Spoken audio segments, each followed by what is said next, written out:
Hello, hello! We are the Half-Rust Heroes, and welcome back to another session of Auram. It is the 29th of Selene, 8023 post-Divergence. But without further ado, let's get back to our recap. Last time, on Helmir and Volpa's journey through Auram, you had an encounter with an ancient white dragon who noticed you amidst the snowstorm and walked over to your camp, where at first she mistaken you both as envoys from some individual called Nightweaver. Thankfully, after clearing the air and diffusing the situation somewhat, you were allowed to sleep within the vicinity of her lair, with nary a bit of frost on your on your person. In the morning, you were pointed in the right direction and noticed right before your departure that the ice crystal that she was coiled around contained some figure. But eventually, you found an igloo and a hermit who lived there named Vasher, a former resident of Kartushka. He left the city, apparently, after he disobeyed a nobleman's orders to kill a young frost giant on a mission. This would lead the nobility of Kartushka to drag his name through the dirt. Mad Vasher being a title thrust upon him, inevitably pushing him into a solitary lifestyle in the wilderness, where eventually he built a rapport with the very giants he helped out. Through frequent questioning from Helmir and Volpa, the hermit allowed you two to learn about the researcher who had visited him. Quintargana apparently traveled into the underground tunnel nearby to find the frost giants, and likely is their captive now. And so you'd retrace her steps deep beneath the earth, far enough that you have reached the Underdark itself. You pursue creatures that only once existed in mythos in your mind not long ago. And before we pick up with the environment, is there any extra clarifications you would like to ask about last session?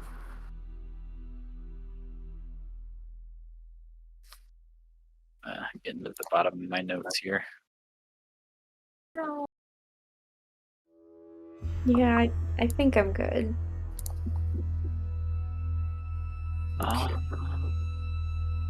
attacked by a bullet, we avoided it, and continued on. Okay. Yeah, so we got attacked by the bullet, and then we decided to continue down the path. Correct. Alright. Is the bullet the animal that's reminiscent of the Underdark? It is a resident of the Underdark, yes.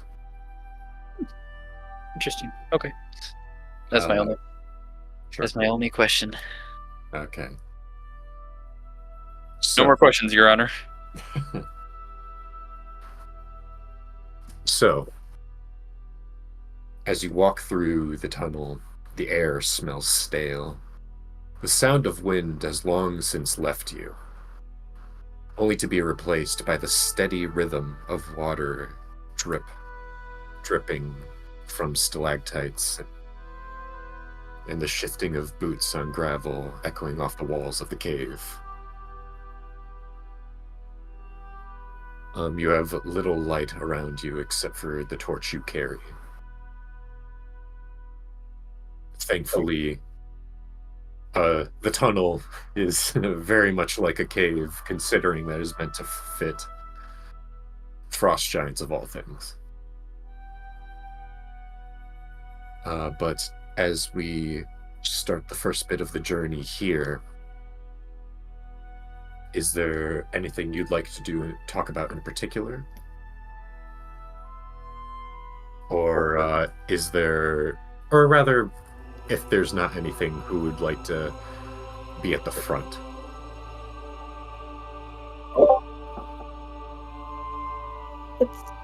How perceptive are you, Helmir? Very. Very? Okay. Yeah, Helmir would probably be at the front. I'm also pretty perceptive, so I think we're kind of good either way. Got it.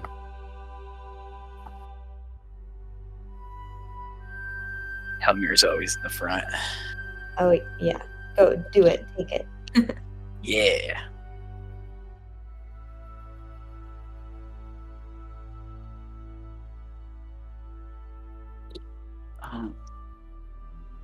My days.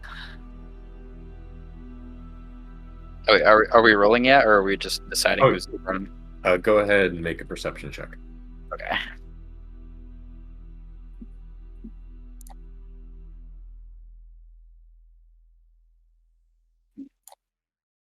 Already been so long since I've used my rogue dice.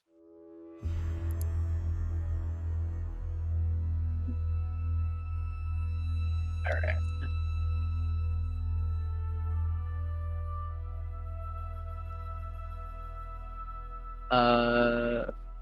God, where is it? That's gonna be a 24.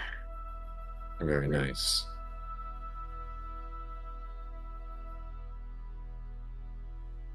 So as you walk through, and thankfully during this portion of travel, you don't have to rely entirely on torchlight to see ahead of you, since you look forward and there's a number of glowing fungi sprouting from kind of where the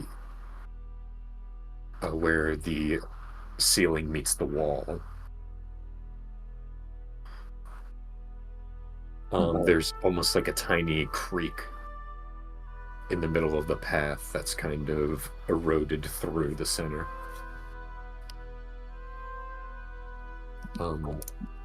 Wait, is that not on loop? Looks like the Underdark's got a bit of mood lighting. Even a little bit of ambient sound. Could fall asleep right here.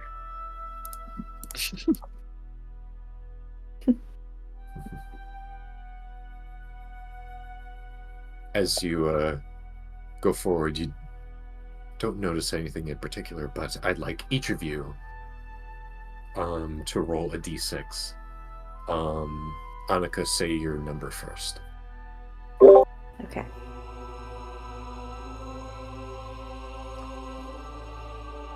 I got a 2. Okay. I also got a 2. Very nice.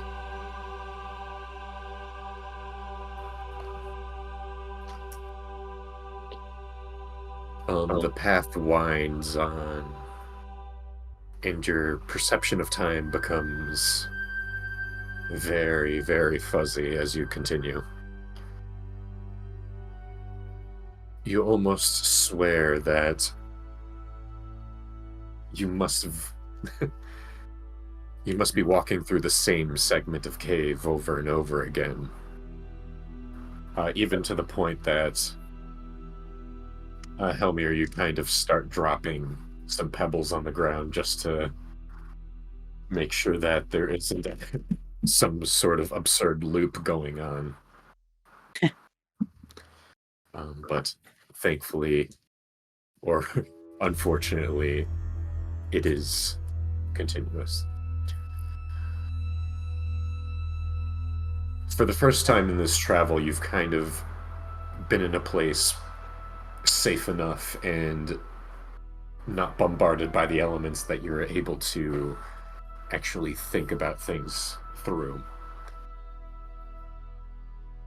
Volpa, you think about all the times you've been told stories as a child about frost giants.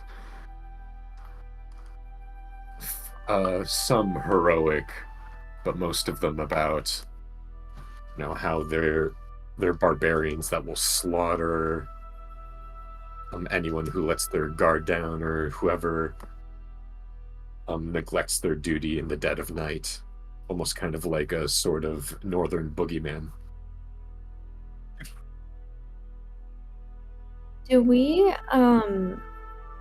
is there like any other sign of life besides the fungi or even like signs that maybe there once was some other life down here or that other people have traveled through here? You can make an investigation check if you like. Yeah. Oh, I'm not great at that. Ooh, but I rolled good. 19. 19. Nice. You notice that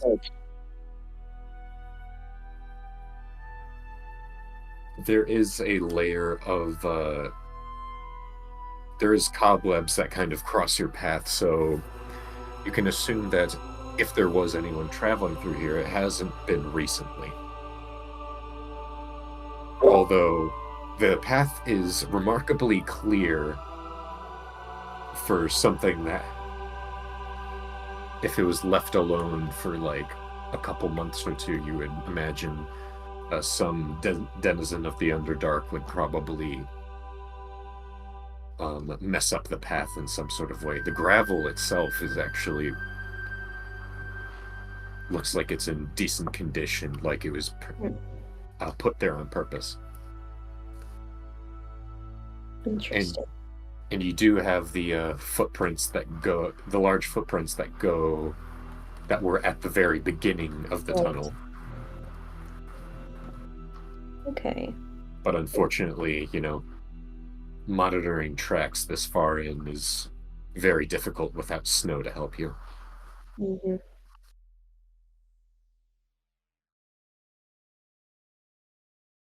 But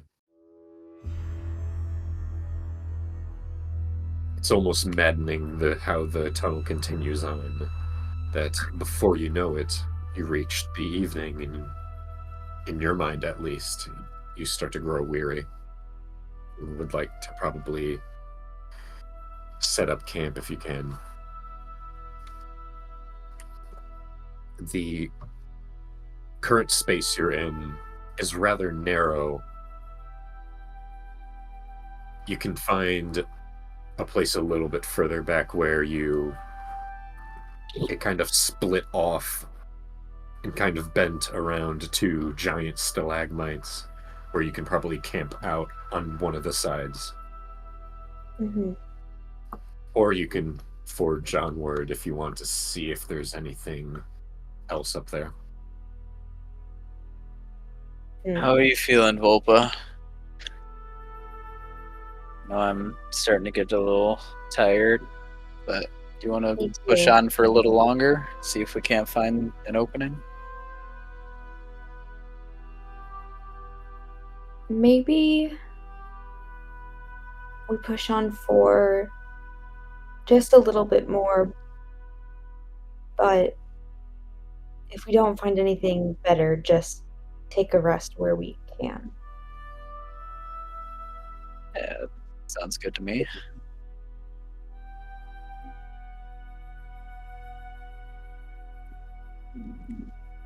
Let's see what I got in here.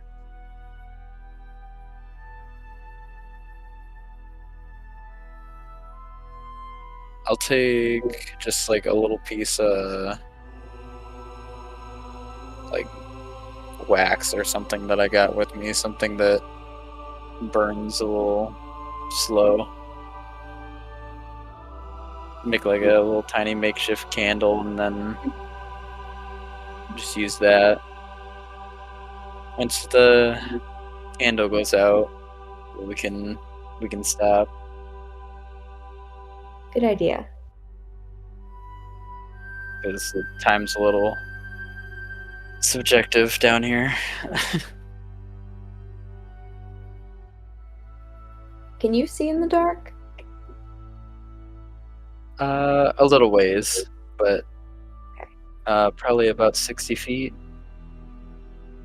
I cannot. Gotcha. Good thing I got a couple torches. Yeah. Do I have any torches? I have a torch.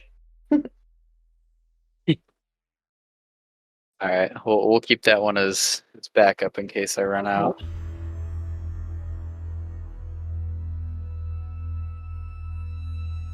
All right, go ahead and. Okay. Oh yeah, So- there. I have a stamp with wax, so I can take like a little piece of cloth and put it through some wax. Very nice.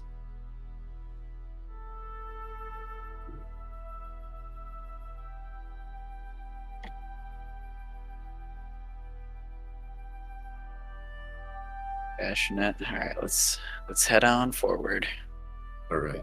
I'd like the two of you to make Constitution saves against your weariness as you press forward. The DC will be low because you guys have full bellies and you've been rather comfortable as of late. I got 12. Tell me.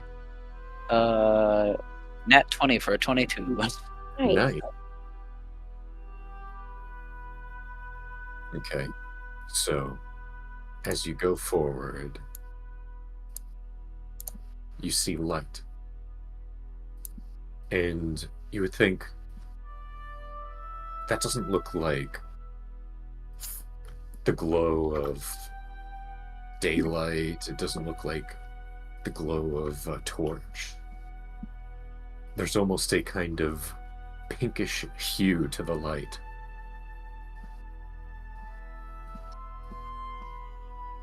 I take it you go further. Yes. Yeah. As you head on forward,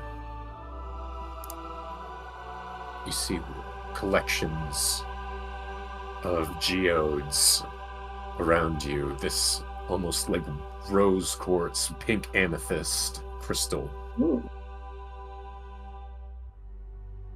As it starts to gather at the walls and the cave begins to open up further.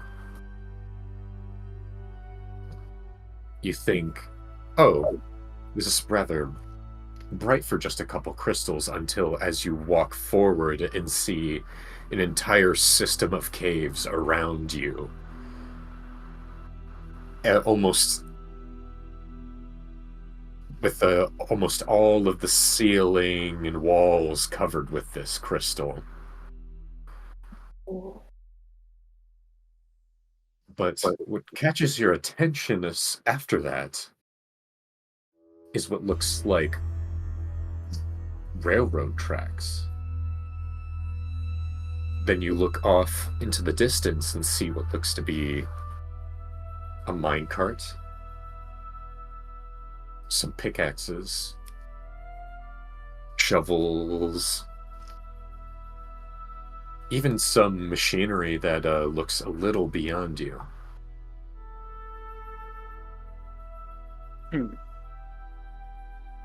However, go Sorry. ahead. I was just gonna ask, does it look old? Like it hasn't been used for a while?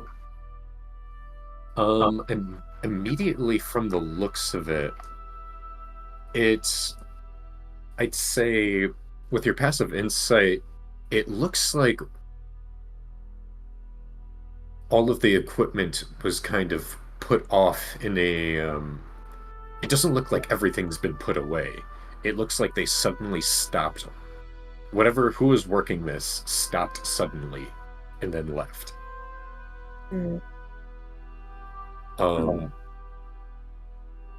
But a lot of the metal looks, although it looks very shoddily made, there isn't that much rust on any of the metal.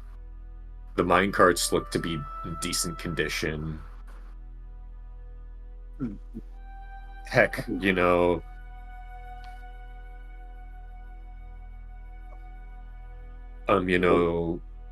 there doesn't even seem to be dust on the pickaxes yet when you go up to inspect them. I didn't know that anyone mind in the Underdark. I didn't know either. Must be down here for the geodes.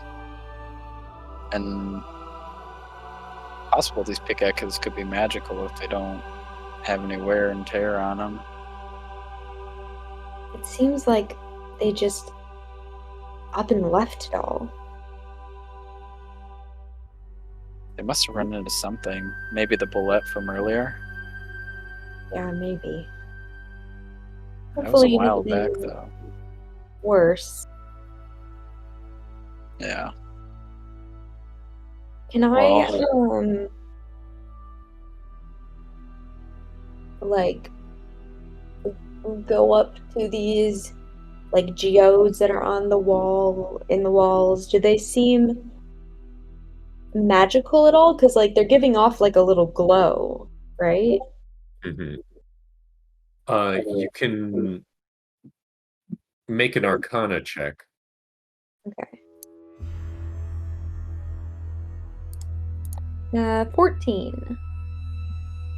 14. You sense that there's definitely magic about them. But I'd say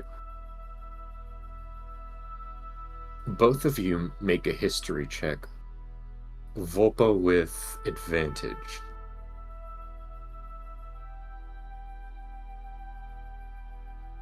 16. 16. With advantage, I got a 6. Nice. Oh. Also, this is the visual. Ooh. Cool. 16. You remember in the underground complex beneath Riverfall, that kind of the structures around the ritual to kind of harness the animus from the Archfey that they were trying to imprison. All of the like kind of stone pillars were filled with a similar type of crystal. Ah. A crystal that during the time of Imperius's vision, when the ritual was going on, served as a conduit for the energy. Okay. So it's kind of like a magic channeling thing, possibly? Seems so. If I take out the drift globe and say Lumos and have it like float near the crystals, does it do anything? If you put it towards the crystals, you notice kind of as it gets closer, that the drift globe kind of dips a bit. It actually sinks closer to the ground and becomes dimmer as the crystals nearby begin to glow. And then after you take it back away, it returns to normal. Oh, I knew it. Since they were using it to trap the Archfey, it's because it saps the magical power. Oh, it like sucks the magic out of things. Yeah. Ooh. These are extremely dangerous and valuable. I'll put the drift globe away. In the carts, is there any like stray clumps of these crystals? There are. Ooh. I'm going to yoink them. Wait, do you have any magic items on you though? Because careful. Oh, that's true. If I walk over to the wall and try to like climb up it with the spider climbing slippers near the crystals, it doesn't work, or does it work?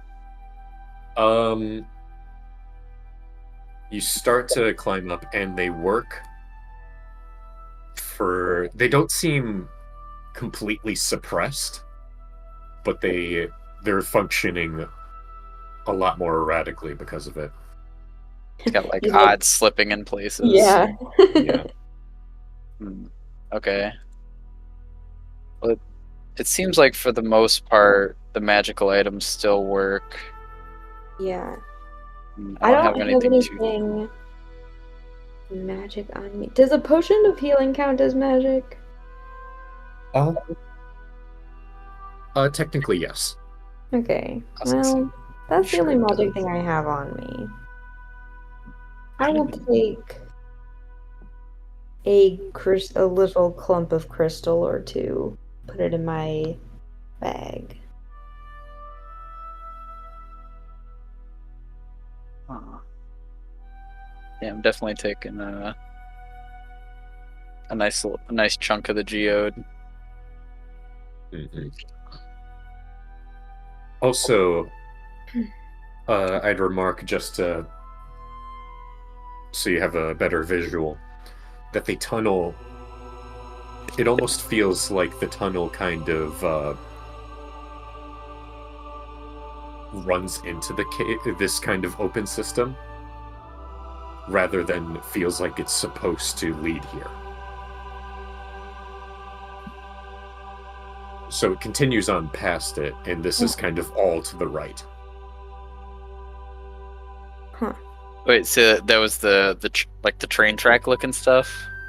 All the train tracks and all that systems is to the right of the path. It's almost kind of like in Minecraft when you're digging a tunnel, and it goes straight forward, but then you come upon this entire cave system.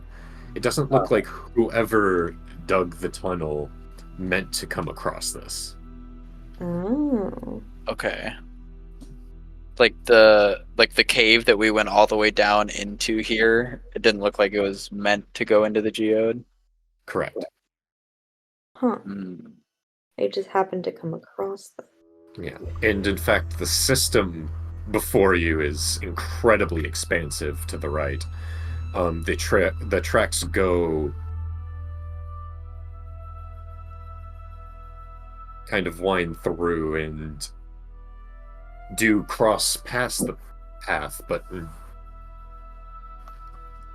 and in fact, to kind of get past, if you go forward, you see that the path is kind of caved in, like to below where a lot of the sharp and larger geodes are. Okay. It seems that to get across, you're gonna have to find some way around, or or over. I don't know if you have the means. You could surmise if a giant were to come across it, they could jump across. Mm. Hmm. Oh, the size of like the carts and pickaxes, are they giant sized or They're more not. ours? They're not. Okay. That is a great question. Hmm. Well, we're already pushing ourselves Yeah. probably to the point of exhaustion. This could be a nice place to take a rest. I agree. Maybe we can. Is there like a place where we can kind of like set up sleeping bags or something behind some geodes? Good idea. You could do that. Okay, yeah. So let's go up. Let's go ahead and set up back here to sleep, and then we'll take turns watching to see if anybody comes. Yeah.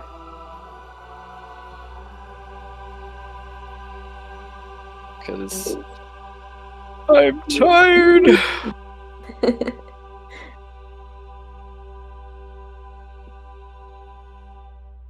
My endurance is pretty good, but that was a long walk. It was, and it was tiring on the mind too. Yeah. Also, Started to from- look the same.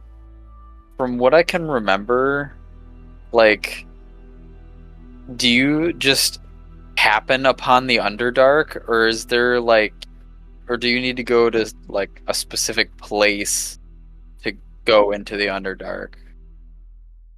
The Underdark is below all things. Okay. Except, well, I mean, you can suppose that there's spots where it's just solid stone all the way through, but regardless, it's easy to happen upon it if Okay. you're digging deep enough. It's not something you really worry about if you're like trying to put the foundation for a building. But if you're digging this deep, absolutely. I was say we had to have walked miles and miles underground. Yeah. It was sloped. The path was sloped down. Ugh. Yikes. That's a little claustrophobic-y. Based on the tangent of the right angle triangle, I think we So I take it you set up camp then? Mhm. yes. All right. Just like to. Would one of you want to do the watch? I can go first. Gotcha. Perception Yes. on +9. Well, 18. 18. So kind of with your back kind of leaned against, a smooth part of the geode. You kind of look around at this place, wondering what exactly happened here. Mhm. Your eyes catch something beneath a minecart. A satchel. Oh, a satchel.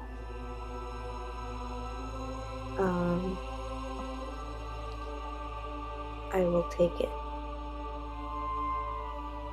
You take it, and as you open it up, you see what looks to be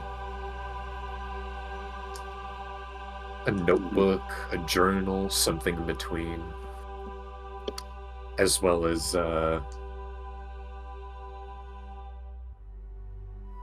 20 copper pieces. Yeah. The notebook, it's kind of a log book going through. It's day one. It's just like, I don't know how long they're gonna keep us at this. I stole a piece of bread for Tyr's sake. Hmm. They really think that this is justice for the actions.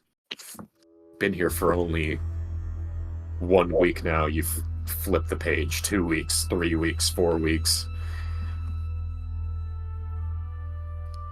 They keep on having us go back and forth, transporting these crystals to Kartushka.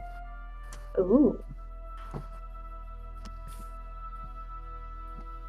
Each time we lose someone on the way there and back to some, either the elements or it's dang Remoraz. Wait, dang, what? Remoraz, which is the big kind of ice centipede you were warned about. Ooh. Okay. It's common when traveling across the Frigid Heights to run into large creatures like that. Lovely.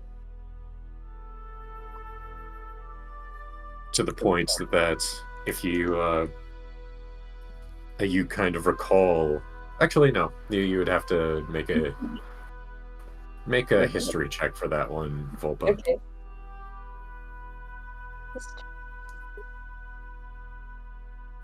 13. 13. You remember something to do with Kartushka and how there's no prisons there. Hmm. And how And so you must assume that criminals are dealt with in another way. Is the logbook / journal written in common? Yes. Okay. Is there any indication of who this author was, like their name or anything? Or why they were down there?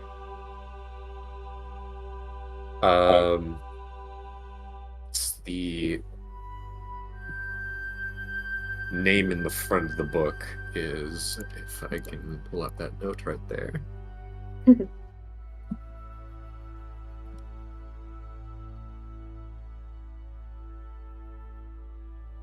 Durin. Sure. And you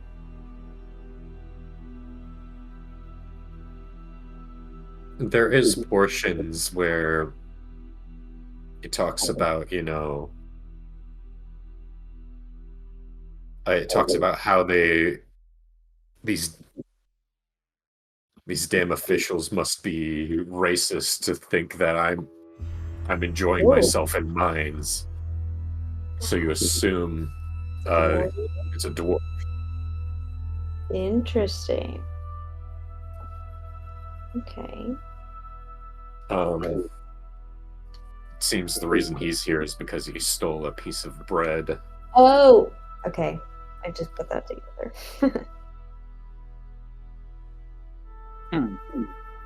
Though, he's rubbing shoulders with people who have done much worse.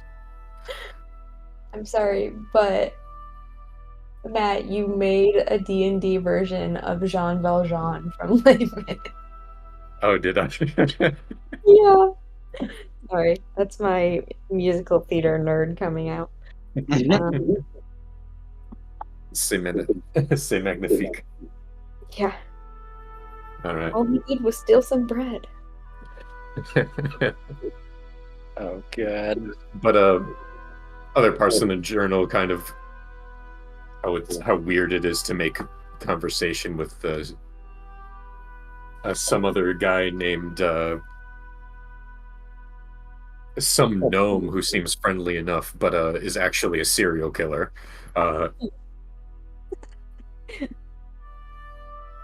Okay. And but aside from that, the last page just kind of seems to be something akin to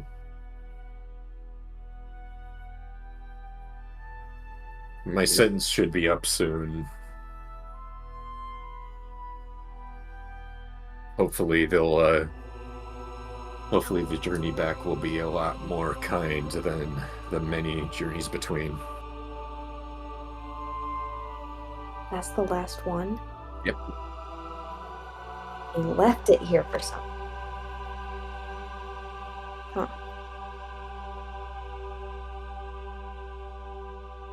Is this Okay. all while Helmir's sleeping? Yep. You can wake up Helmir if you like. I'm like pouring through the pages while Helmir's snoring next to me. When Helmir like wakes up, or when I wake him up for his turn on watch, I'll like show him what I found and give like a very brief summary of it and like give it to him to look at while I take my turn sleeping.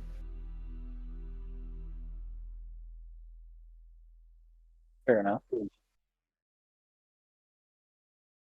See if he can glean anything else, I guess.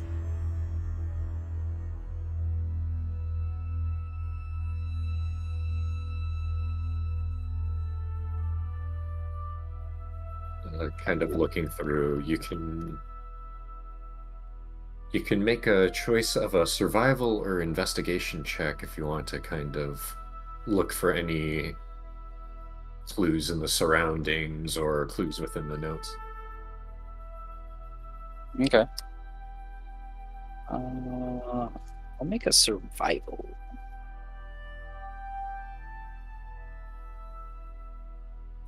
That's gonna be a 21. Good old reliable talent. 21. You look further around and just like, okay, where is this journal? It was underneath the minecart, is where Volpa pointed it out. You look a little further, and you notice that there's parts where the tracks actually break off. You're just like, wonder what caused that. And you see what looks to be slash marks. Like something just took something really sharp and then just fucking skewered the edge of it off. And it continues off in further to kind of the rest of the complex. And you look into the crystals and see what looks to be a number of skeletons. What? In the crystals? What? In the crystals, yes. God damn it, I need sleep for this? Oh my god. Yeah, you thought you were special with your book, huh? Yeah, my book was so cool. Look at my book. Okay, I'll shut up now. Make a nature check. 20.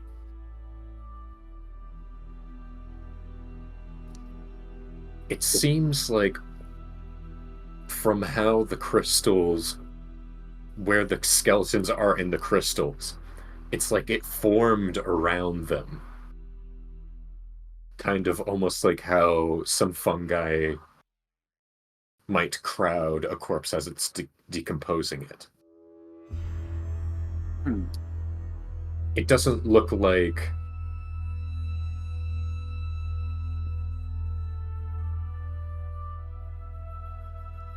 It doesn't look, from a first glance, like this is something that straight up reached out and killed him, or killed these people. It seems like they fell down there, were skewered on the geodes, and then the geodes grew around them.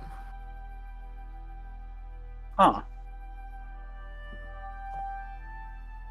There must have been, and judging by where markings are around the stone leading up to this, you sense that there was some sort of conflict. The gashes in the ground are very long. You assume whatever cut the tracks to the rest of the cave complex, or the rest of the mining complex, must have been something similar that was used in a fight. Whoa.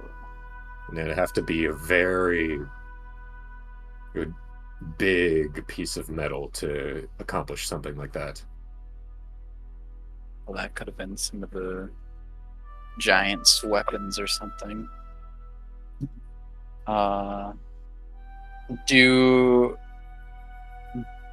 Does it, like the bones, does it look like any particular race? Make a medicine check. I was gonna say, like, any defining features or anything. Do you want to... you're at a distance right now. Would you want to get closer? That's alright, I already rolled. Alright. 26. 26.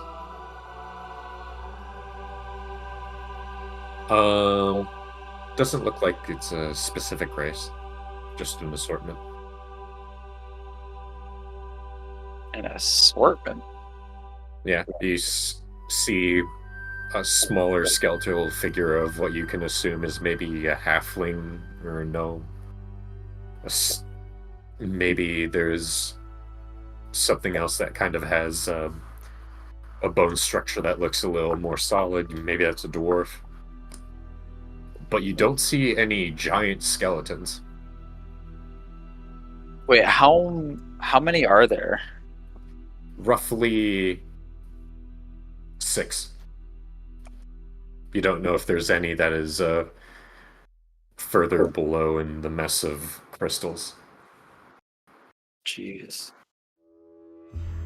And this is like in part of the room there, or is it like off the edge, like where the cracks Off the edge. are at? Ah, okay.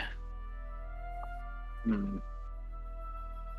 Whatever was there, you assume that regardless of whether their cause of death was being thrown down there or not, this kind of seemed as a way to dispose of it. Seemed as a way. Huh. Interesting. Okay.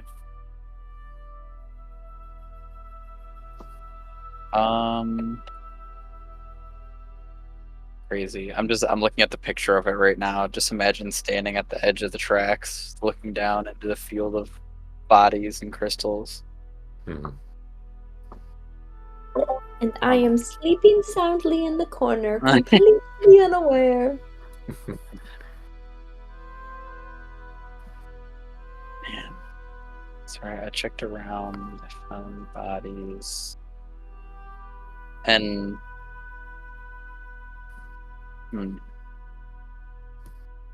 from what the notebook said, I don't know if it's saying anything.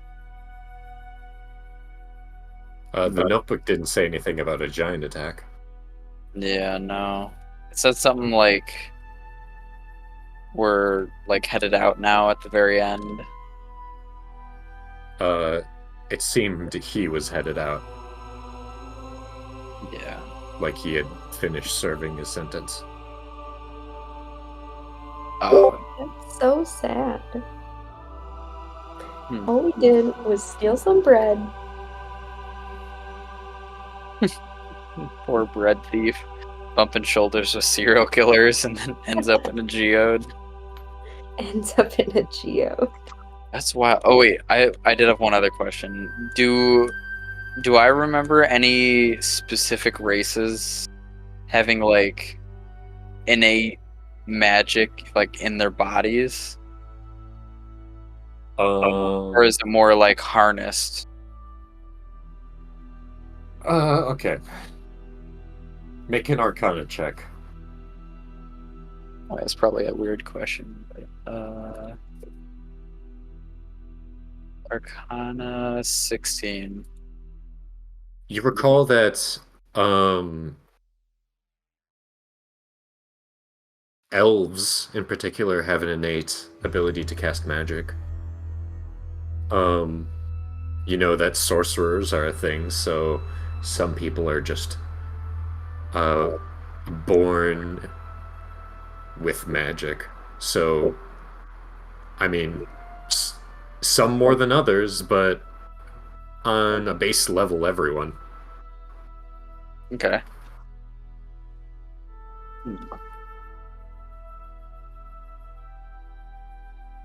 Alright. Helmir's gonna go ahead and stroll on back and check on Volpa, make sure she's good. Mhm. Lightly snoring. Yeah. And if you think about it that way, it kind of makes sense. If the crystals absorb magic, and if everyone has a little bit in them. Yeah, it's exactly what I was thinking. That it formed around them based on the mana in their bodies. Correct. Oh, that's creepy. Yeah. Cool. It's the it's the Philosopher's Stone. These are all the sacrifices. I feel like they could, like, if you slept too close to them, they would start to, like, encroach on you. Ugh.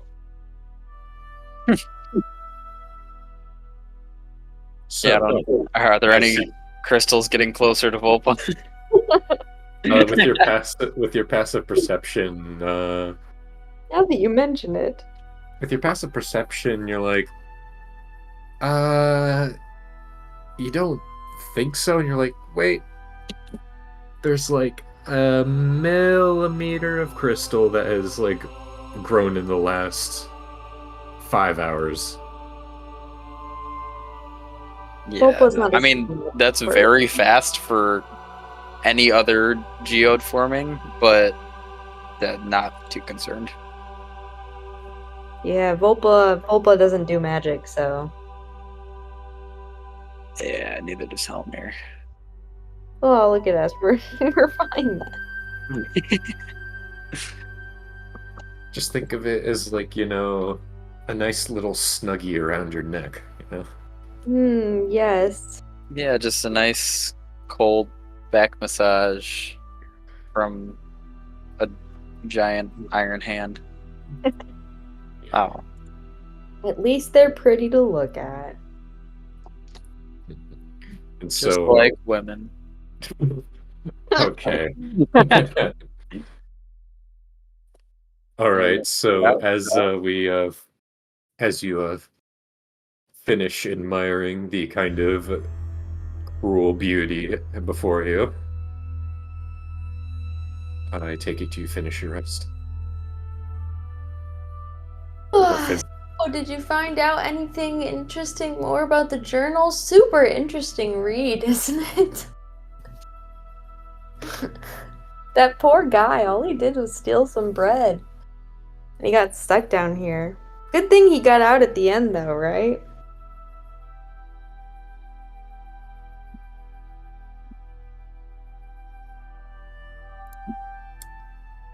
Right? Oh.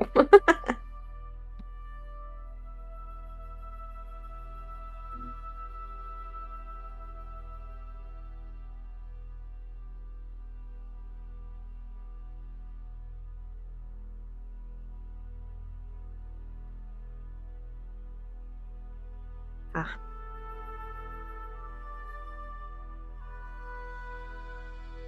So, Helmir, do you just kind of stay silent through that?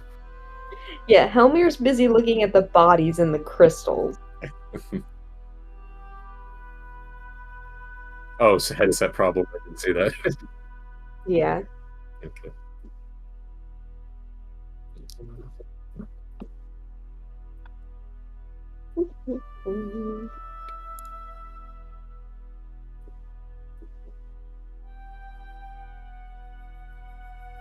While we're chilling, very cool. Matt, this is very cool. I'm glad to hear it. I need to stop making things so dark, though. That is our job as DM, you know? Yeah, I guess that's true. Just scare your players a reasonable amount.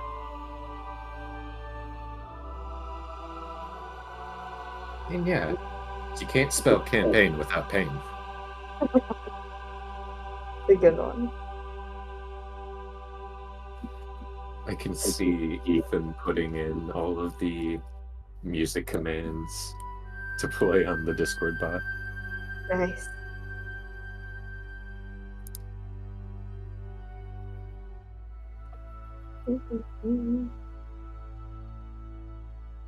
Yeah, the campaign that I'm running, we were supposed to play this past Sunday, but then half of my players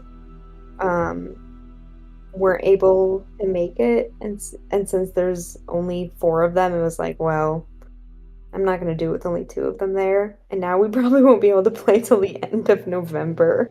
That's Yeah. so sad. Yeah.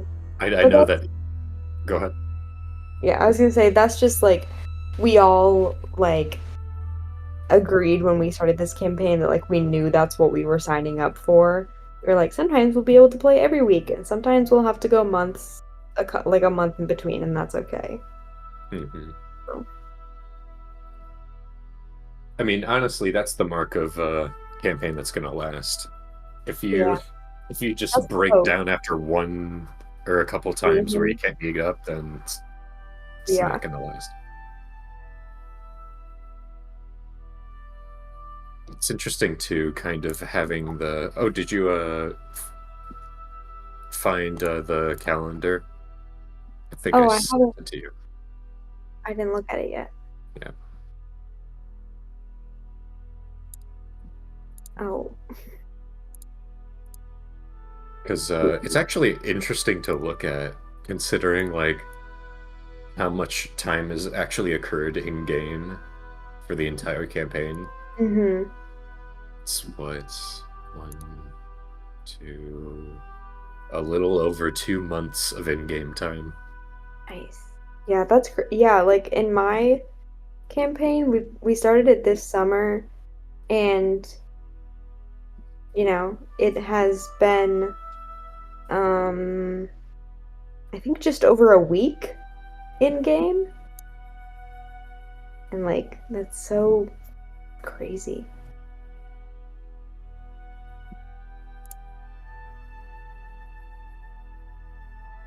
I like in specifically giving kind of titles to like certain arcs of the story. Almost makes it feel like a show. Yeah, yeah. Yeah, it's so weird like when you're a player thinking about like I've like my character has only actually known these people for like 2 weeks. So like they would really not have much of a relationship at all. But it feels like it's been so much longer because you've been playing for a couple months. Yeah. I also think like you probably get close to people quick when you have near-death experiences nearly every day. That's true.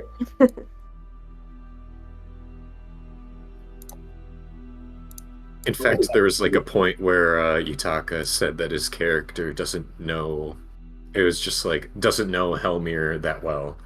And it was like, well, you guys have basically on each other in do or die situations for a little in-game month. So I'd say that counts for something. Yeah. Hello? Okay, I can hear you guys. Can you hear me? Yes. Yay! All right, Welcome sorry. back. Sorry about that. We're good. It's fine. All right. So yeah, we're to the point where we're both woken up. I didn't hear anything from Yes. when it cut out. I did a very, very dramatic Volpa waking up and saying, so did you find anything else interesting in the journal? Quite a compelling read, isn't it? To which I posted that image in general. Uh-huh. Yeah. Is it Helmir? Well, I didn't.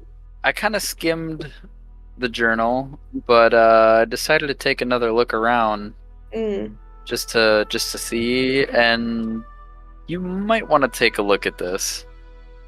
And I'll lead Volpa.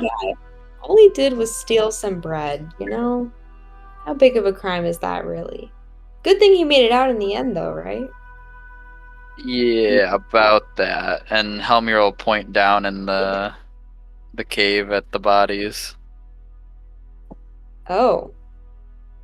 Shit. Yeah, I don't think Bread Boy made it out. Oh no. Bread Boy. He'll be forever missed. Just on his tombstone, it just says Bread Boy.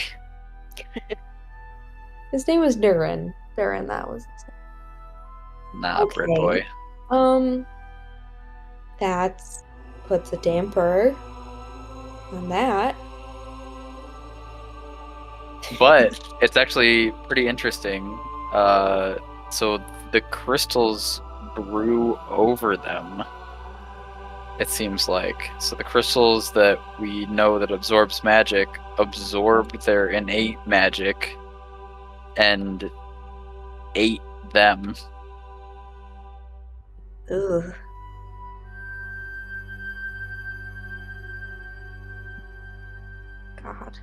I know, right? It's pretty cool. Mm-hmm. Sure. Yeah, so I think it's small, like they're all smaller people, and like there's carvings on the ground, like scrape marks, and where the tracks are broken off, we already know it looks like something big. So I'm thinking it was possibly a giant, like they got into a fight with the giants, and the giants broke the tracks. Either giants or something with really big claws. Right. Honestly, I'm hoping for giants at this point. Honestly, I could go either way. I didn't get to fight the dragon earlier because you didn't let me. Okay, well, that ended up being the right choice. So, Sure. Anyways, I could have taken him down on my own. I could have done it. Sure you could have. Yeah. Anyways, No. the path forward here, it's obviously a bit broken. Yeah. And I don't think you can fly. Normally I'd just walk on the ceiling, but the geodes kind of take away my spider walking. I can definitely not fly. Matt, is that the only way out, or didn't you say there's like a large network of caverns, kind of like off to the right or something?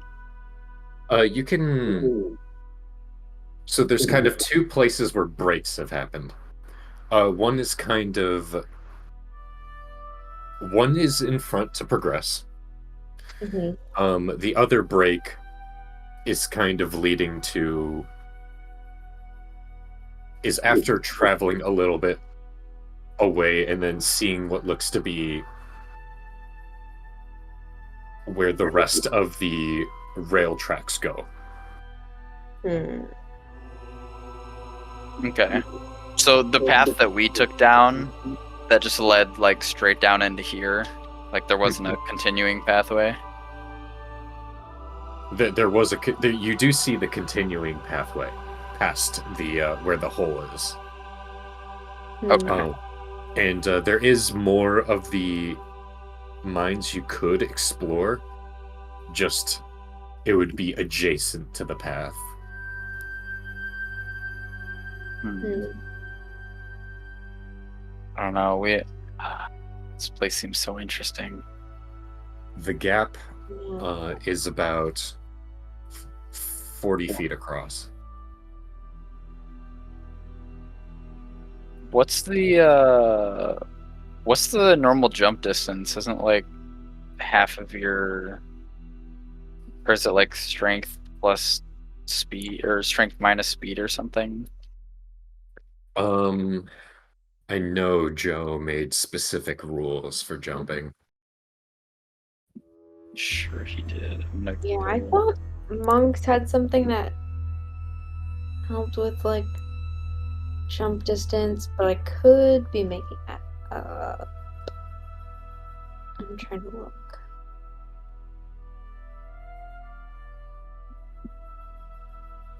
Is this the? Oh, here's the revised rules.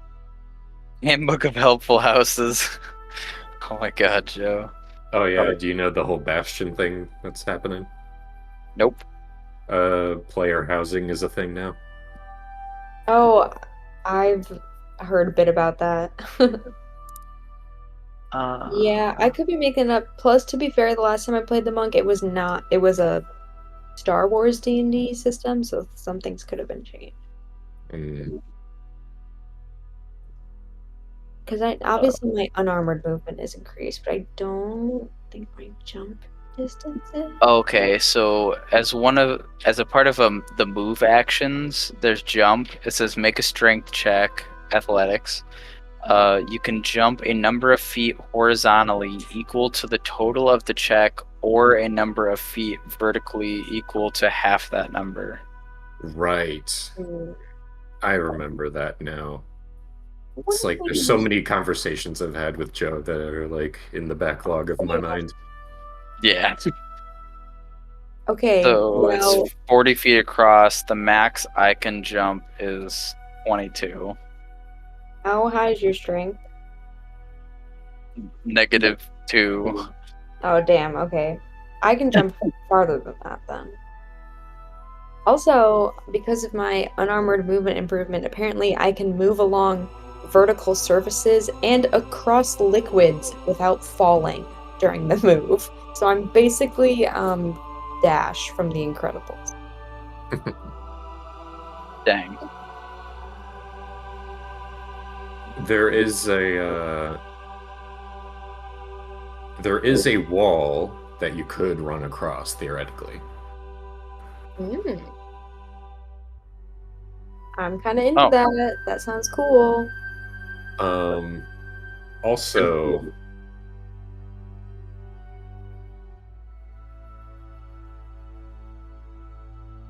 can Helmir make an investigation check?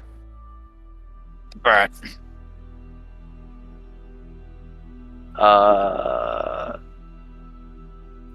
23. You look around to see anything that can help you out. You're kind of poking and prodding at everything. You kind of look inside a minecart, kind of dump out some of the crystals to see if there's anything beneath there. You notice a bit of the rails is loose in a section.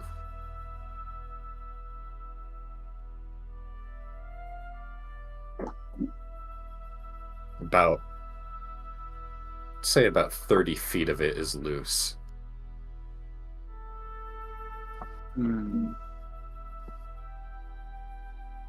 I also have rope if we need that. Just saying. You have 30 feet. We could potentially try to make a little bridge? Question mark. Well, you said there's a wall, right? Is it geode-esque? In parts. And does it just go straight down into the geode floor cavern? Yep.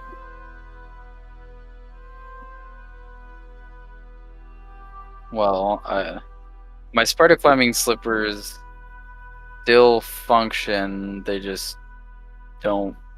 They like to slip when we're close to the geode, so I could try to walk across with a rope. Well, if I am understanding my class features correct, I believe. Where did that go? I can move along vertical surfaces without falling during a move. And I have the speed of 60 feet, and it was what, 40 feet across? Yeah. So I You could can jump just it. run across the wall to the other side? Theoretically, yeah.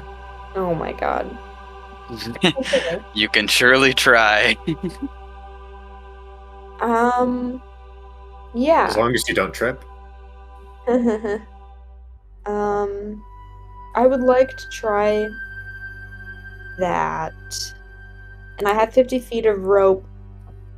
Do I want to hold one end and Helmir holds the other end? Or what were you thinking with the rope? Yeah, I can hold one end of it while you run to the other side. And then if I fall, potentially, you can drag me back up. Potentially. With your -2 to strength. Sure. I'm gonna be fine. I run across walls all the time.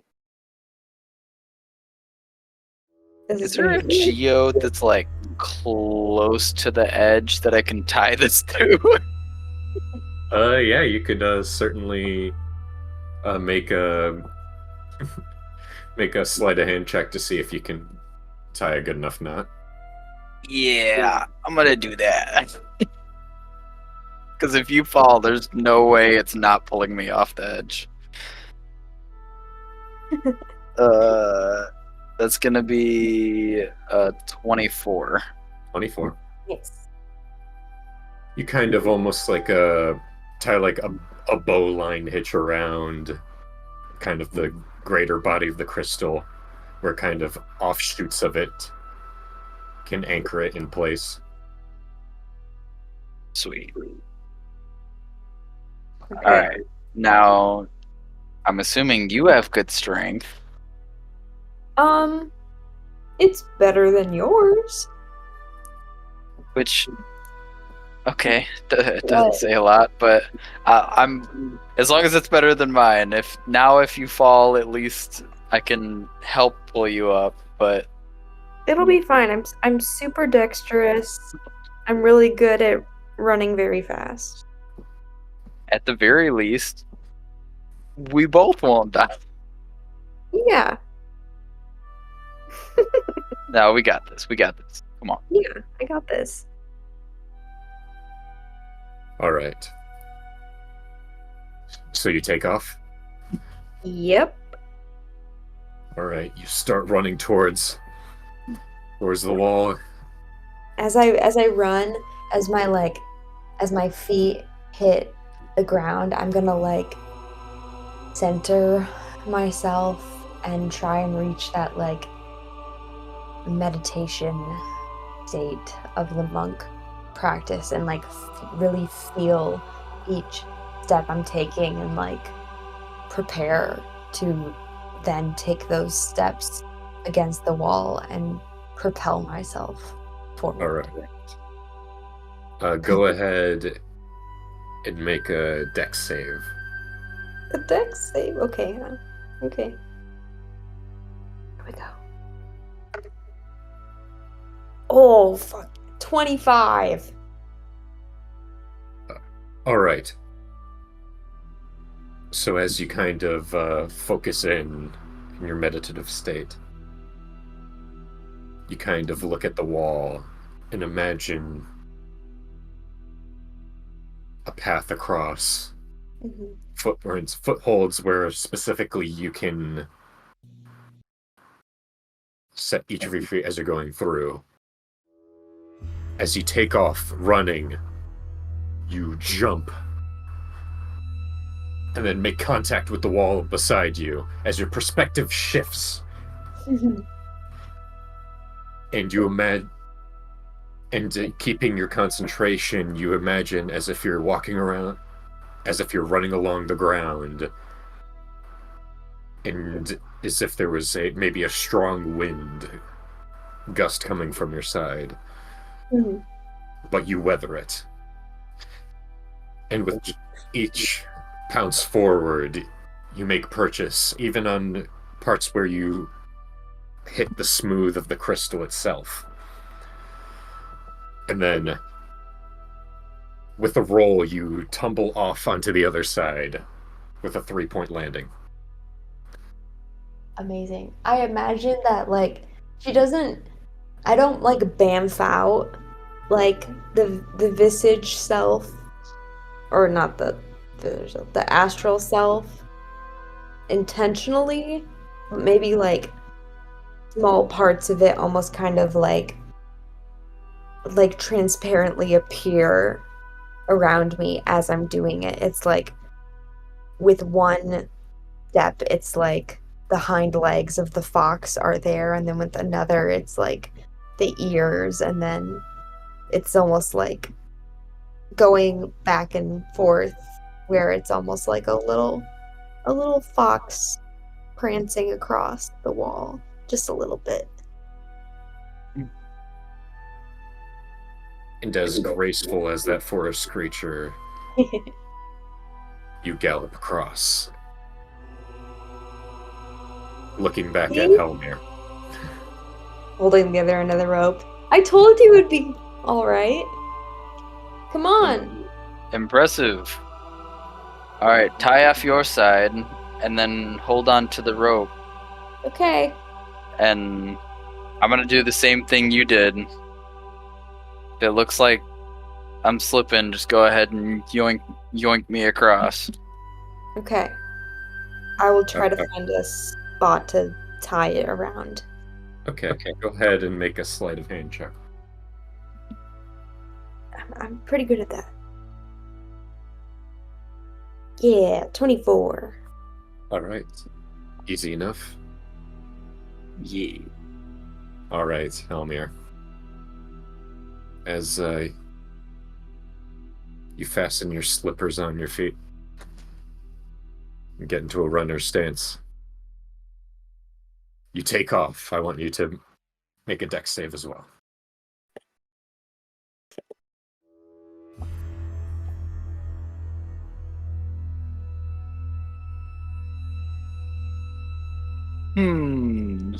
Interesting.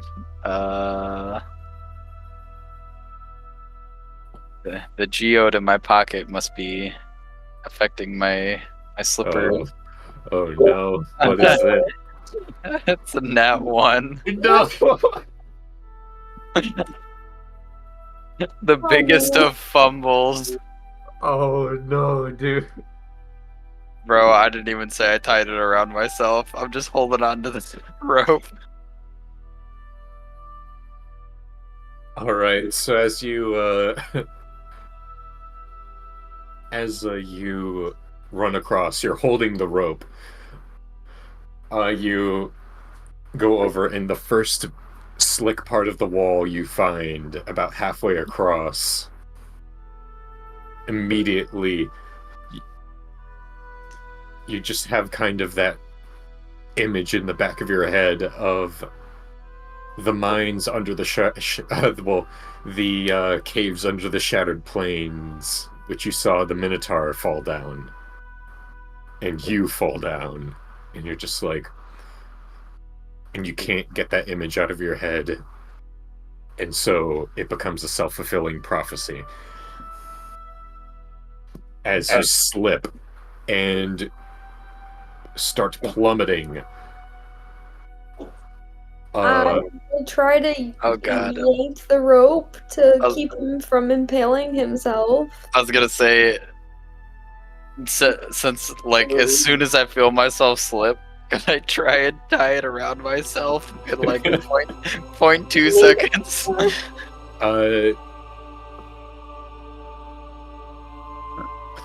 Make a sleight of hand check with disadvantage. Oh god. And I want you to understand that you're trying to do something clever with the rope right now. That there could be consequences to a failure here. Well, he's rolling. I have Yeah. a question that I think I already know the answer to. All right. But Arms of the Astral Self, when I summon them, I get to use my wisdom. Wait, no. Never mind. I answered it for myself by reading about what's on my character sheet. Reading your character sheet does help. I agree. I know, right? So, quick question. I have reliable talent. Does that apply to both dice on the disadvantage roll? Or does it not? Do I not have reliable talent for the disadvantage roll?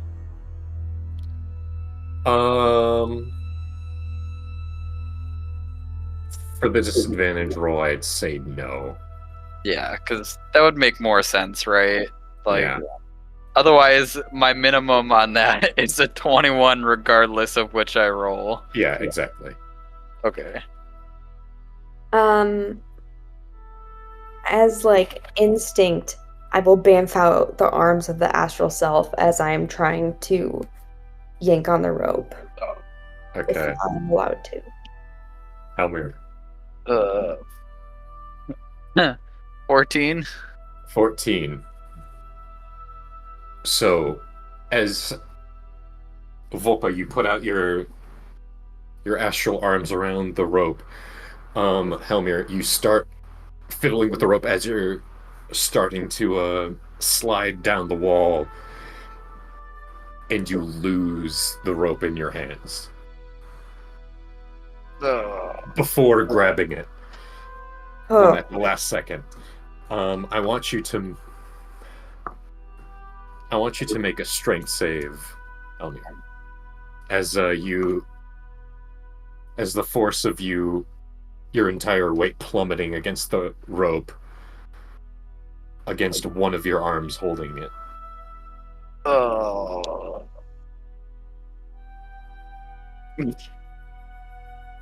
I rolled a 5 minus 2, so 3. Oh no! Okay. So, luckily,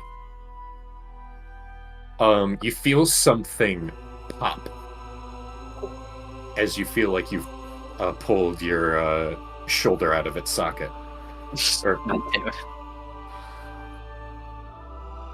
Or, I'd say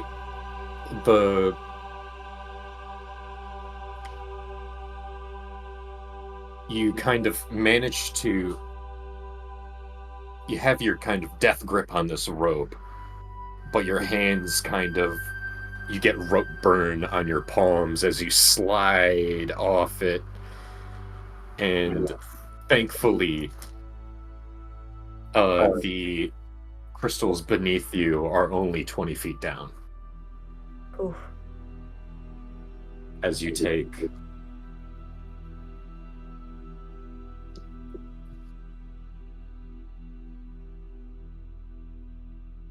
well, dang, those are pretty nice rolls, actually. 7 piercing damage. Pretty good for you, because I rolled 1s on some of those. Yeah. Oh, good for us rolls, not good for you. Yeah. But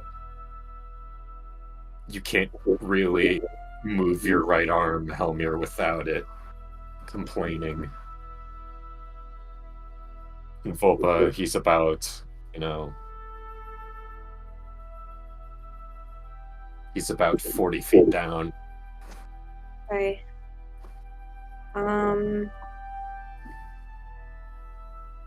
I guess I'll try to help It looked a pull lot. him up.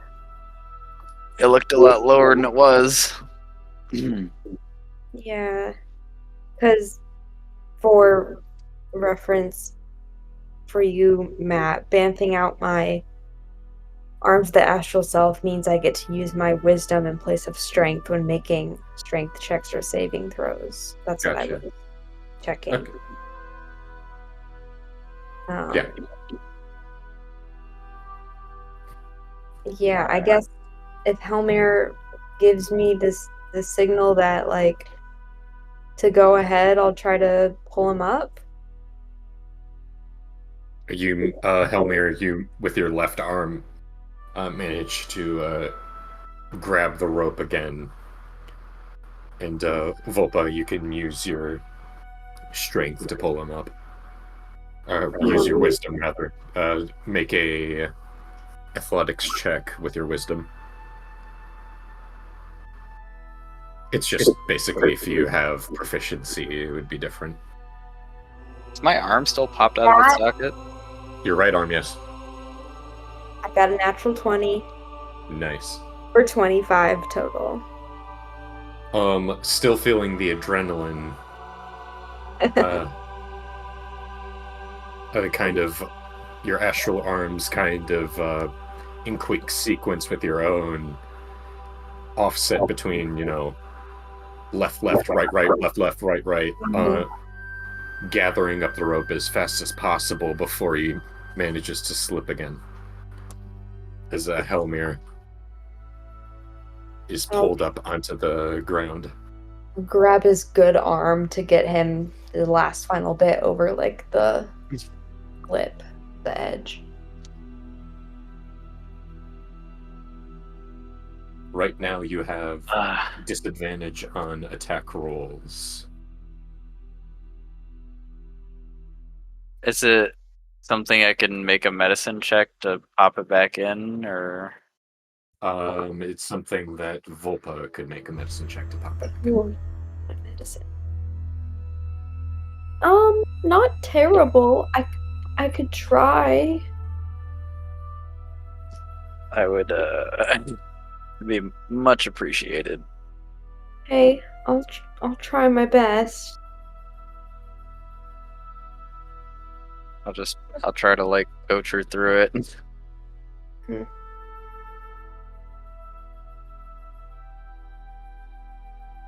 Okay. Medicine. Okay. 22. 22. As you immediately find the socket and then just pop it back in. However, you will take Jeez. 1 point of damage from that.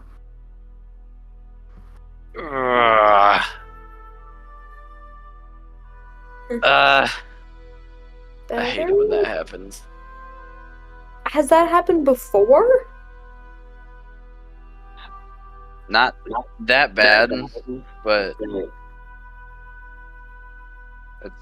it's happened before. Damn. I'm surprised it didn't happen when I fell with the Minotaur, but I was chasing a guy along some rooftops one time, and I ended up falling off, and same thing. I tried to catch the edge, and it pulled my shoulder out of its socket. Ugh, God, that sucks. it was awful. Ugh. Anyways, you just see Helmir like rotating his shoulder to like smooth it out. All right, let's go ahead and take this rope and move on.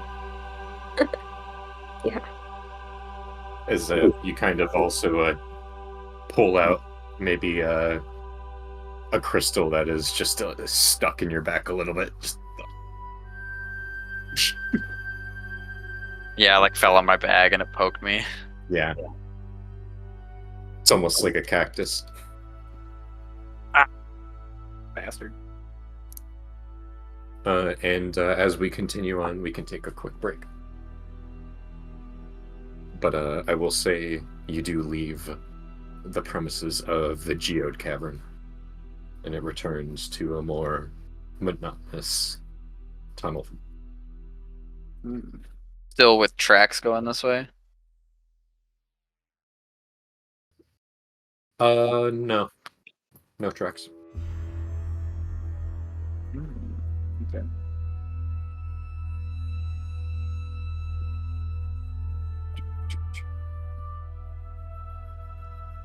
How you been doing, Hunter? I'm doing all right. I was telling JR about my. God, what is that sound? Jesus. Suddenly opened up a game in the background. It was just, oh, it's like God.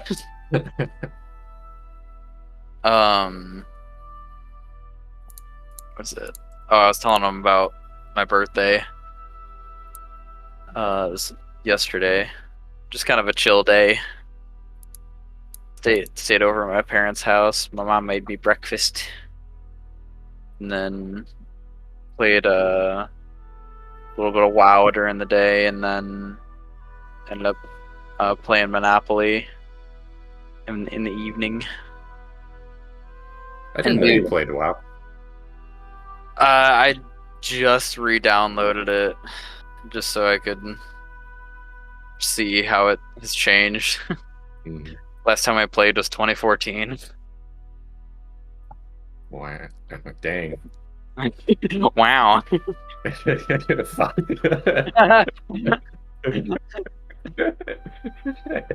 God damn it. It tumbled out of my mouth before I could stop it. Exactly. Yeah, I need to. Well, I'm taking a break from Final Fantasy 14 until I have this whole move out business sorted out. Yeah, fair enough. Yeah, Plus, I gotta.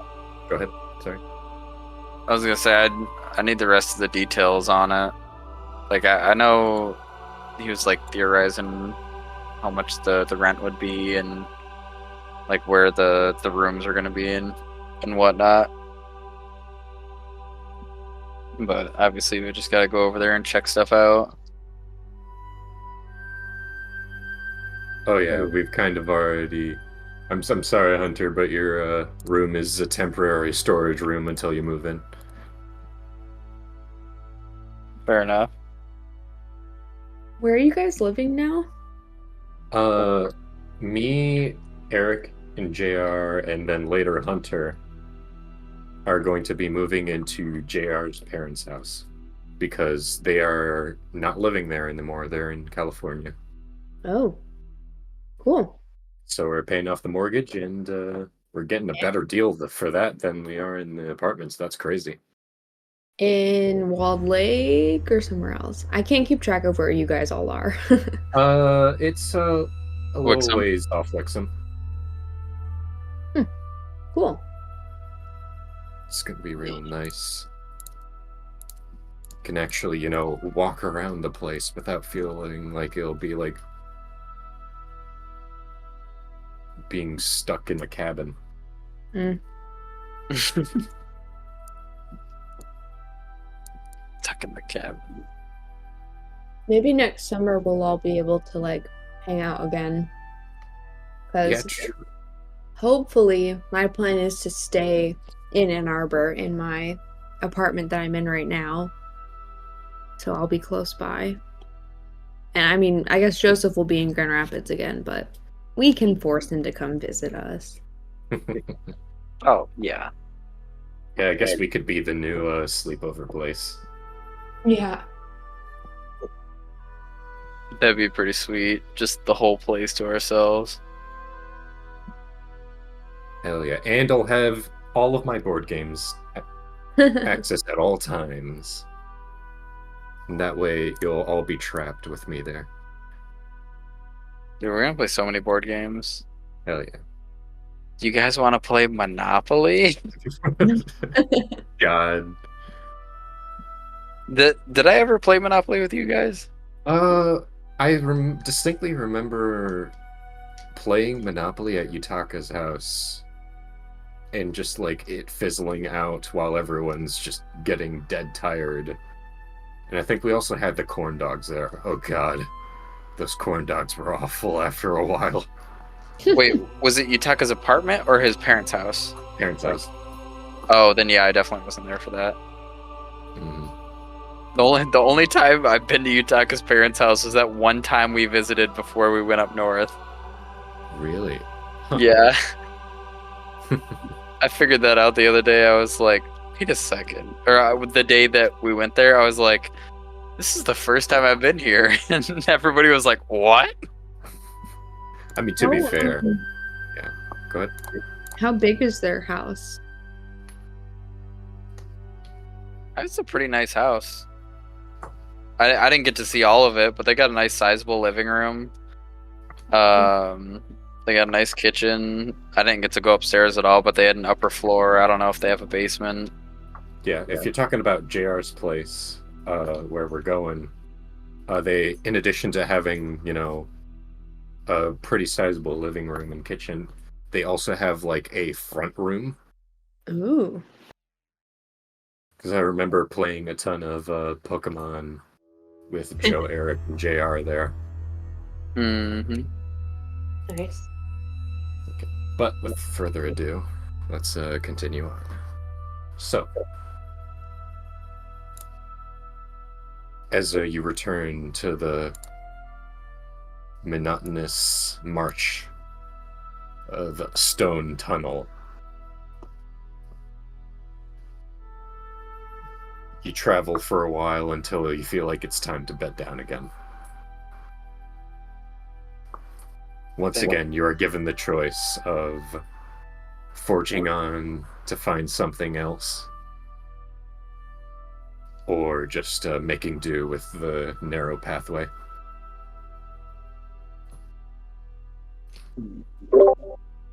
Have there been any more signs of like mine carts or those like slashes on the ground in the day we've been walking? None actually. You notice actually before you leave the mining area where there's even like parts of uprooted track that is kind of laid up against the wall.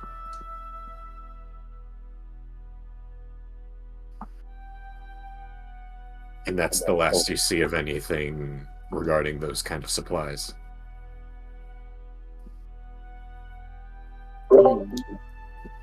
Okay. But what shall you do?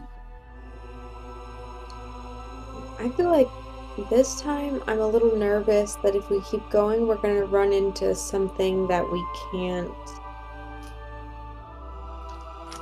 put off till morning. I don't know.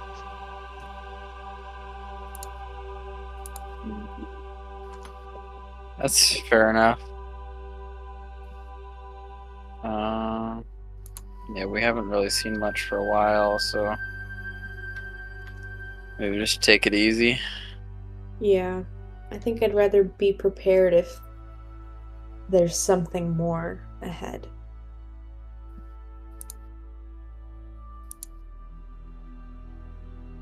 Yeah.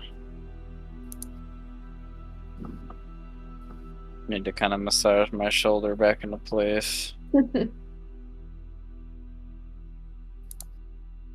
You laugh. Wait till it happens to you, man. It's. Oh, hey, I did that all without sticky boots, okay?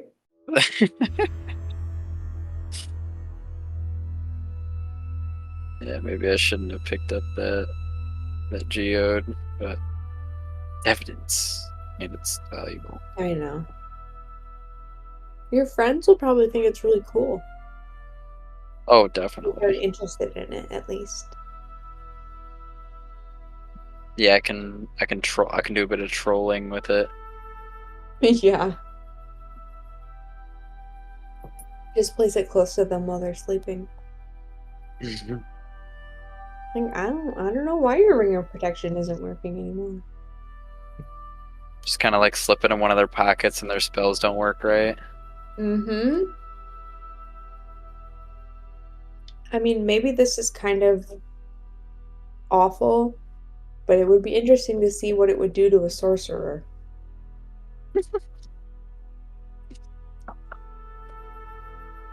You're a bad influence, and I'm not opposed. I don't know what you're talking about.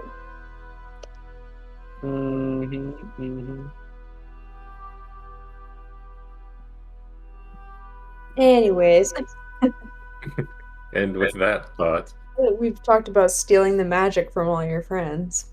Good night. yeah, Yeah. and also I'll say for the sake of gathering these crystals, I'd say maybe put 3. Okay. 3 palm-sized crystals. For both of us or like between the two of us? Because I also wanted to grab some. Oh, then both of you. Okay. Actually, 2 for Helmir. He dropped 1 when he fell. Oh. Dang. Brutal.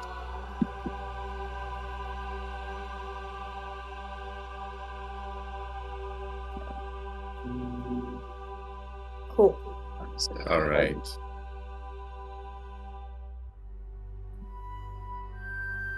And so, as you bed down, who's going to take the first watch? I'll do it first this time. Cool. All right, make your perception check.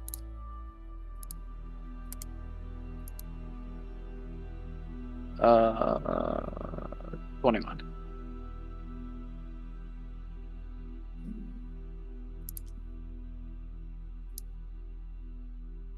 You stare down the tunnel. and only a slight draft goes past your ear. Nothing else. Your watch ends. And as Volpa starts her watch, I'd like you to roll a d20, Volpa. Oh, okay.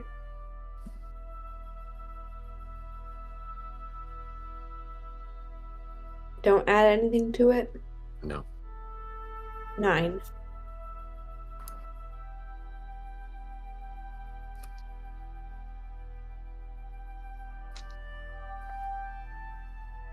You feel something tug at your mind, the direction further in the where you're going. Hmm.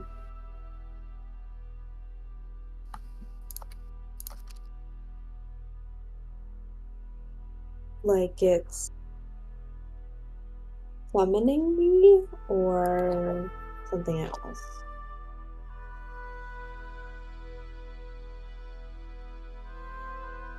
You hear whispers. Ew.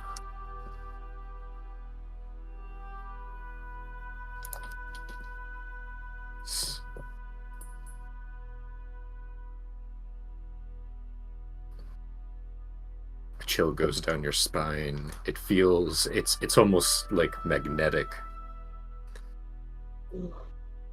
Do you want to go in the direction, or do you try to resist it? Oh.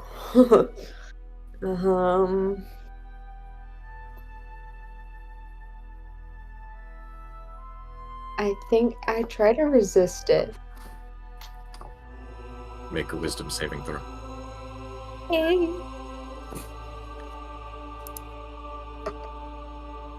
Oh no. 7. Uh-oh. You feel compelled. In a trance, you kind of get up. Arms slack at your sides as you walk. Damn. Going forward, you see a light.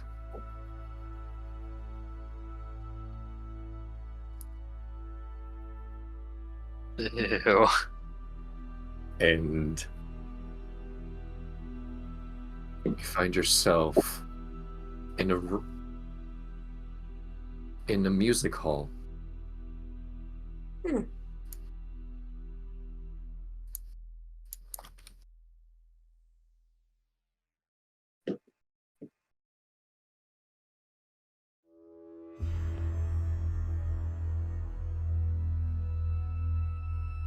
Music emanates from an invisible source in the walls.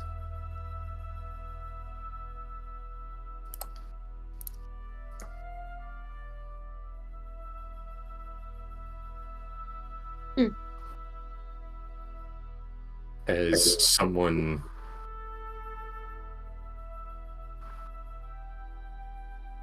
a figure at the end of the hall seems to be conducting towards the wall. A stand with music up atop it. What? What do they look like? They look to be have long golden hair with black streaks through it. Elven ears poke out of this beautifully combed, wiry hair. She's wearing a dress that kind of flows between a bluish pattern going over a emerald green dress. She holds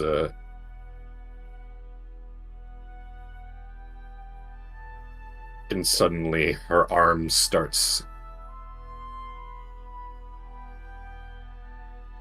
to fizzle as you see black smoke pouring out of it.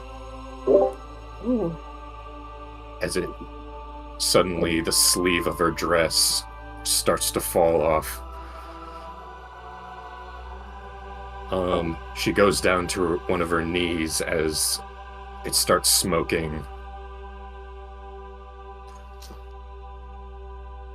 Looking back at for the first time, she turns back, and half of her face is gone, revealing a skeletal mask underneath with the vapor. And then suddenly, you look back, and then you're in the cave again. Wait, like, where you were sleeping? Yep. What? You're a little bit further out from where you camped, but you're back in the tunnel. Okay. Ooh, that's creepy. Okay. Ooh, that's really weird. And all that happened while I was sleeping, right? Correct.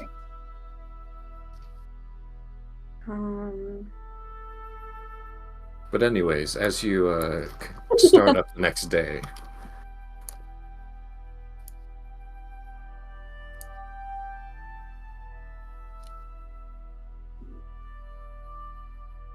the feeling that you had last night completely subsided.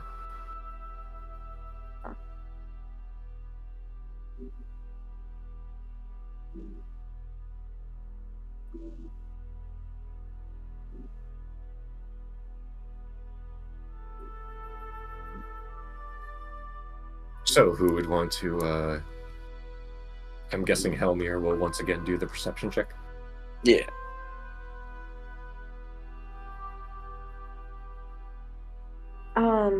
Even though Helmir is doing the perception check, I'm going to be keeping a very close eye out for anything that like seems familiar to whatever I saw last night. Like the room that I saw that this elvish woman was in. Mm-hmm.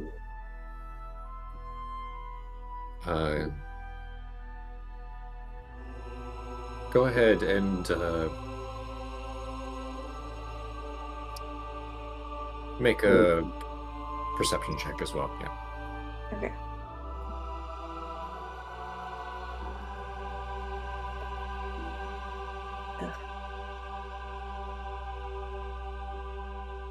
Also, I got a 21. Nice. I got an 11.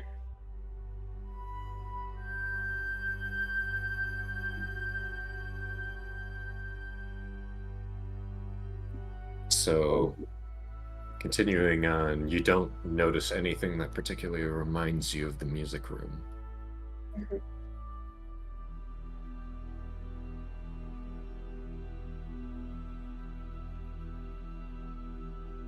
I will say, I didn't describe the other half of the face.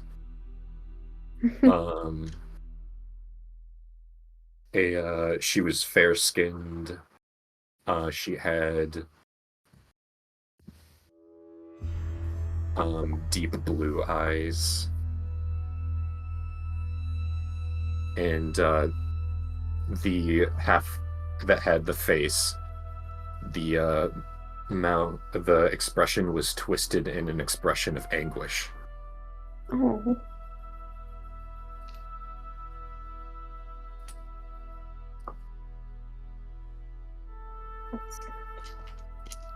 And so you don't see anything else as you continue on. However, through the second half of your travel, you see a bright light at the end of the tunnel. Hey.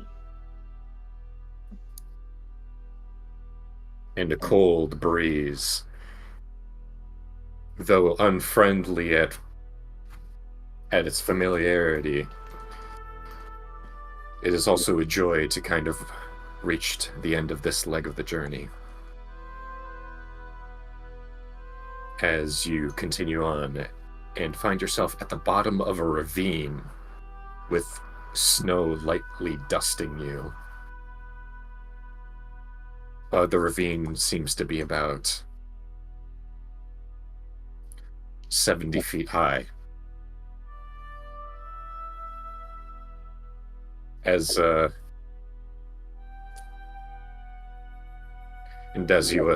look up, Helmir, your arm complains almost in response to the sight. Mm. Ugh. It seems you're at the end of the path, or rather, the path must go either down one of the sides of the ravine or up.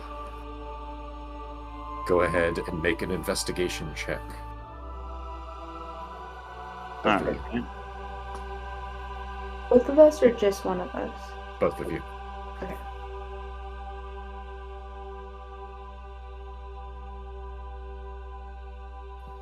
$16. Same.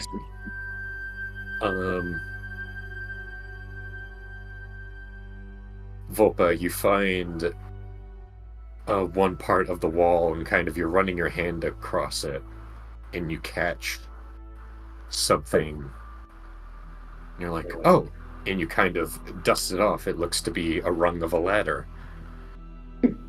And then immediately Helmir says, hey, there's a ladder over here. And you look over and see on the opposite wall, about 15 feet down, is another one. Both seemingly to the same place. They both go down? They both go up. Oh, up. Okay, that's it. Nice. Well, good catch. Helmir will kind of like tug on it, like checking its sturdiness. And it's a good thing you did, because yours comes tumbling off. Oof.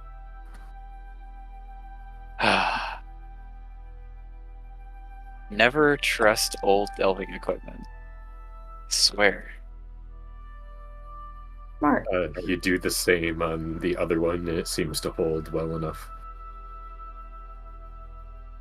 Alright. Yeah. As we climb up, can I try to think if I don't know what Volpa would know about the Underdark, so to say, but has she ever heard anything about people having visions when they're in the Underdark or weird dreams? Because I think right now her thought is oh, I accidentally fell asleep while I was on watch and I had a weird dream. Fair. Make a religion or history check. Religion? Did you tell Helmir about this? I don't think so, because I think she genuinely is that was a weird ass dream that I can't forget. Okay. Okay, well, religion and history are the same, so I'm gonna go with history. Well, 10. 10. I mean, you could reason probably the scary journey, the exhaustion, and maybe something to do with the Underdark could compound to that. Maybe Yeah. could be the crystal, could be something else entirely. Okay.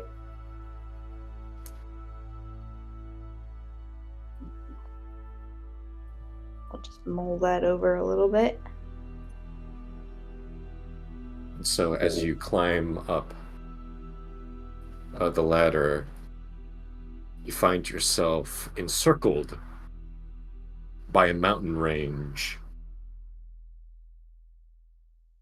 You can probably reasonably assume that you are either past Kartoshka Oh, or off to the side of Kartoshka. damn. But the horizon ends fairly quickly. We went far. And looking around, you see footprints heading to your right. Big footprints or human Fairly, sized? very big footprints. Oh. I think we went the right way. I think so too. Alright. Let's be careful about this. We'll keep moving at a regular pace. Mm-hmm. 'Cause we still don't know if they're hostile or not.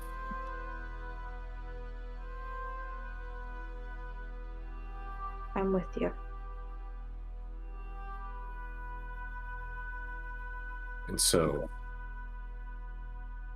you guys continue on following the footprints. Mm-hmm. You see a distortion in the air in front of you. It's almost like humidity. Similar with the whole invisible person that you saw before, except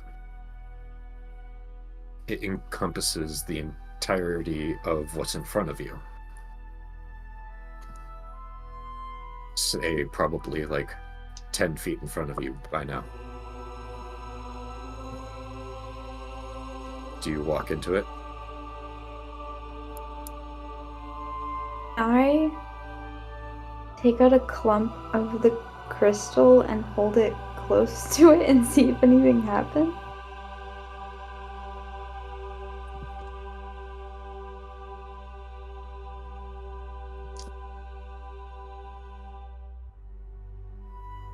You notice that, like disturbing a pool of water, it sends ripples throughout it.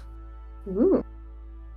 And you see that those ripples get larger and larger and larger and larger, and it looks like it goes... It's a gigantic bubble. Do you keep holding the crystal to it, or do you pull it back right now? You would surmise that, this whole, if you were to keep it there, that the ripples would extend even to like maybe 100 feet above you as it curves. Oh.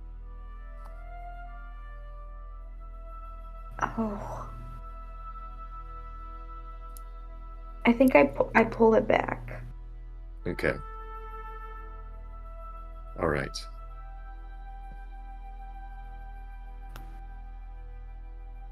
Maybe it's some sort of protective bubble that keeps something hidden from sight.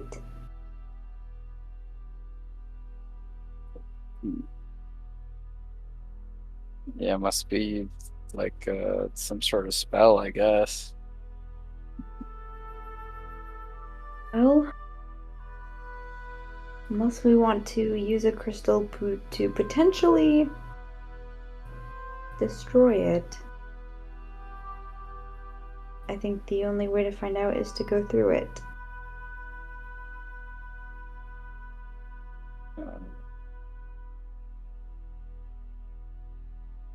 Alright, Helmir just kind of like stick his head through. As you do so, before you see 7 great spires twisting towards the sky. Between them are many stone walkways that branch between them, almost this incredible lattice work. It's hard to comprehend the scale of it as it gets wrapped around with several sets of walls, each increasing, each increasing in size as you get to the main part of this incredible fort. And you see, in the distance, what look to be many giant figures amidst the snowdrift, walking each of the bridges, some of them with sky bluish skin as if they were kissed by frost itself. Others with gray skin like the stone itself. The towers themselves look like they have sprouted from the ground beneath it. But the carvings into it are elaborate and beautiful. You see giant runes all along it, going towards the top. One of the giants traces a rune in front of him. A glowing trail of light follows it as it solidifies in the air, and he begins to hover and go up to a higher bit of the walkway.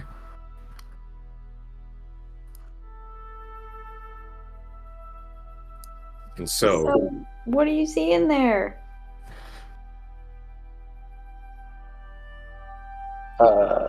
Helmir will like pull his head out, just like kind of stunned in amazement. Like, we found it. Really? And then he'll just go into it. I will rush after.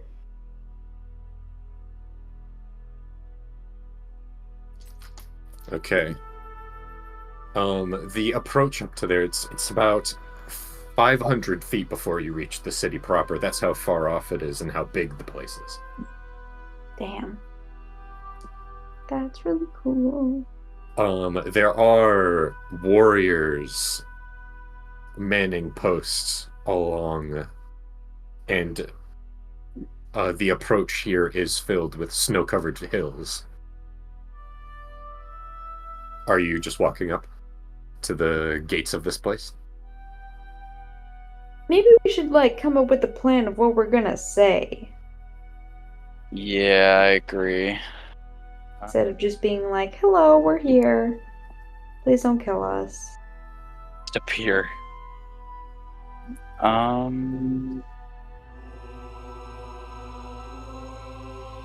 don't really think we'd need to lie, per se. True. We can say just that. We definitely won't mention our friend, unless we absolutely have to. Who, Quinn Argana or Our guy that got us in here. What's his right. name? The other giant fellow. Yeah. Yeah, the Goliath named Vasher. Yes. Basher. Yeah, we'll try to leave him out of it as long as possible. Mm-hmm. I guess I can say I'm looking for Quinn Targana, I think that's what the name was. Yeah. Although, if this wizard is like a prisoner right now, that's not a great look.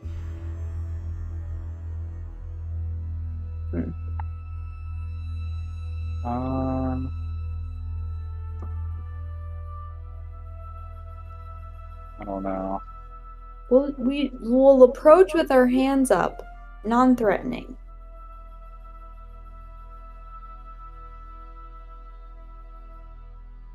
Yeah. We definitely don't want to spark a rebellion or anything.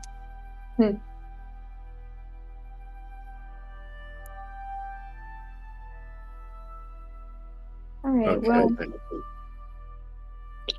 maybe not the best plan ever, but it's a plan. It's something. So you approach with your hands up then. Yeah. Slowly. Yeah, okay. Alright. Hands in the air like you just don't care. I guess maybe like wave to make it seem more natural than just like ah. Yeah. I don't know. So, you approach. And it only takes about, 50 feet of your movement before one of the guards on the outposts yells something and points at you. And then a number of guards, you would figure that some of them, they start opening the gate, and so it's like, oh, so they're going to go through that. Most of the guards at the top of the outpost just jump down and just... You see a small puff of snow around their figure as they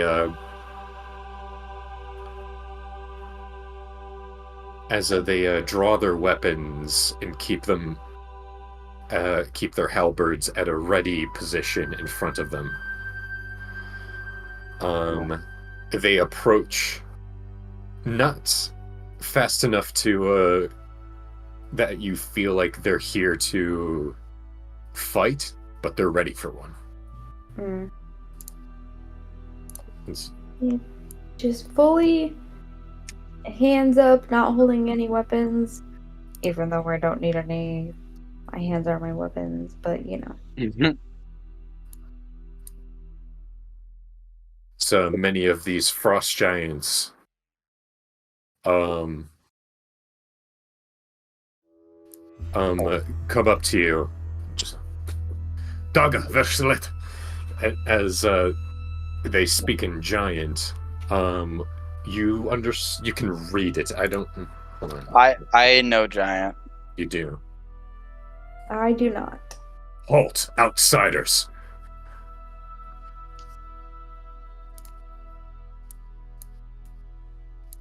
As this guard takes their position and surrounds you. State your purpose. I'll speak back in giant.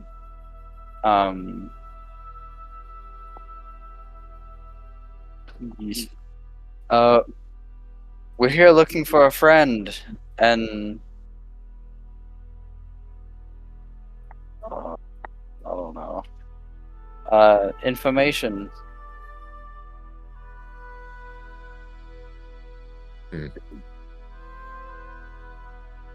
We mean no harm.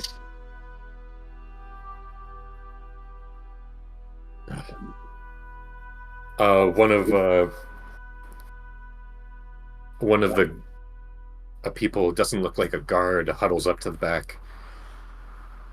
He seems to be wearing long robes. It's a stone giant. He traces a glyph in the air, and then as it materializes, takes it and then grabs it and puts it against his own throat. And then as the glyph makes its final patterns along, he goes and speaks in common. Yeah. I hear you have business. A friend, you say. Name them. This is not a place you should merely come upon. I specifically am looking for Quinn Targana. Don't know if you've heard of them. Last I heard, they were up in this area. Quinn Targana. Yes, that sounds about right. We'll Yeah, take you to her. user. And he immediately turns around and starts walking. I'm assuming we can put our hands down, so I'll put my hands down and follow. Yeah. The guards flank you. Some of them disperse, seeing that there isn't an immediate threat. But about 4 of them, kind of two flank each of you. There. Checks out.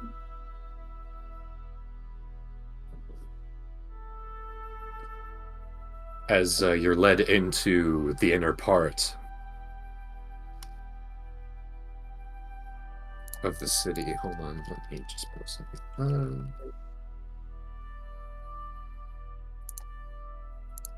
You see many ramps going up for those who can't float between platforms. There's rope ladders going up. But then there's the main spire at the center. And at the bottom, and you are led towards the bottom as you kind of look up and just see a bunch of giants looking down at you. Some of them, all of them with kind of a vague sense of surprise. Some giant children that probably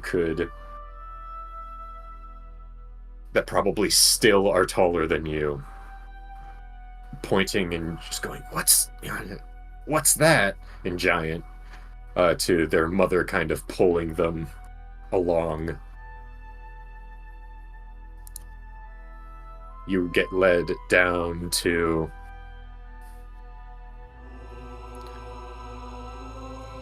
where the ground kind of recedes into the tower, and there's a staircase going in. And along, they open a door, and inside, with the chains on her hands, chains on her wrists, is the visage of Queen Tartagana. As they push at your back in an effort to put you in there. Wait. You resist. Hold on a second. We just said we want.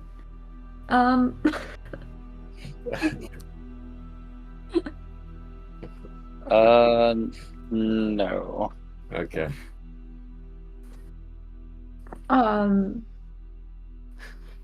I guess that's literally what I start saying. Like, As you get pushed in. hold on a second.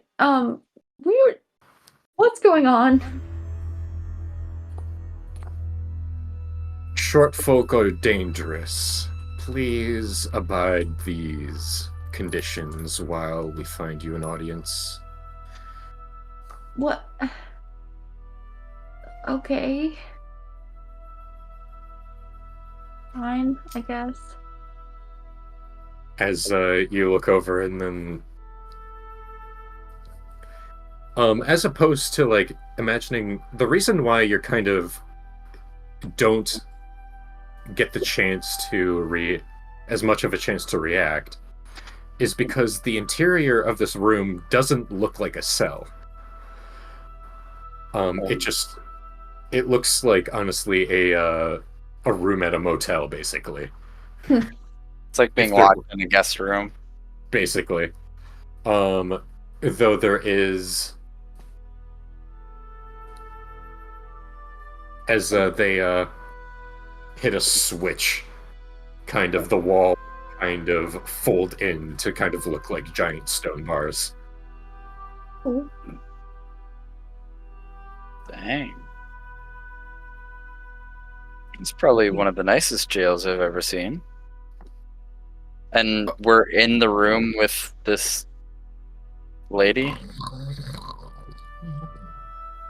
As you snoring on the bed is this woman in has like almost like these strange ocular device on her head. Something you might like see like in the guy who's fixing Woody in Toy Story 2. Oh my Yeah. god. Like that many lenses on those kind of goggles. Kind of pushed up into her kind of hair. You can see what she usually looks like in the notes channel.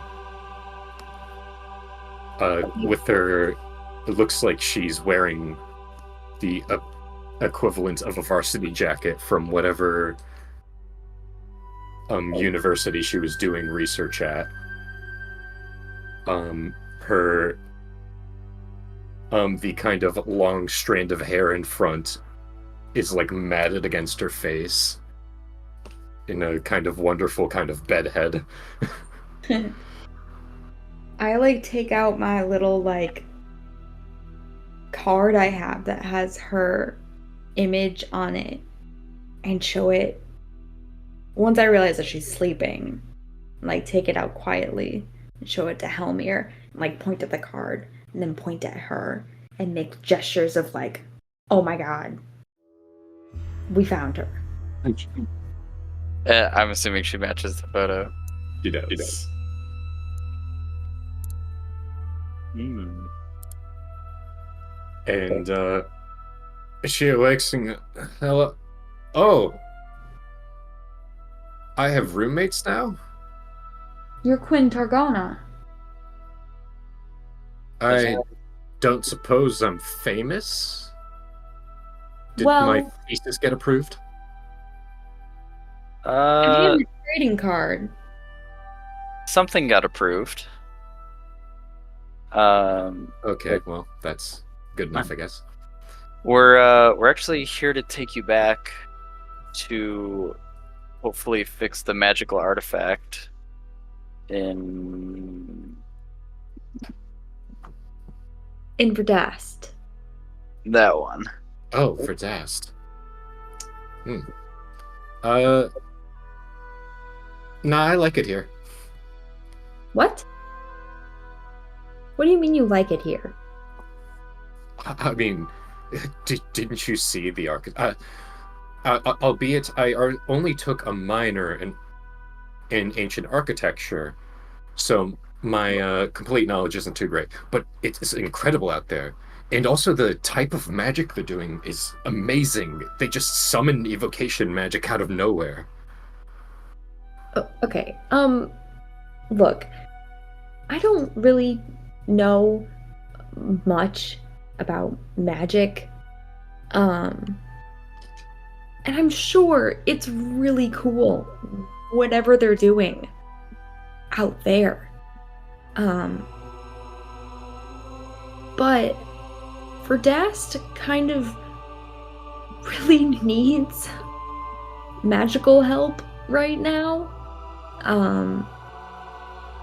So I think you come with us, you help out Verdast, and you can do whatever the heck you want after that. You can come back here, I don't care, and keep being a prisoner. I prefer to refer to it as a guest of honor. Sure. But you can take a brief hiatus from that, right? I mean, I guess, well, make a persuasion check. Okay.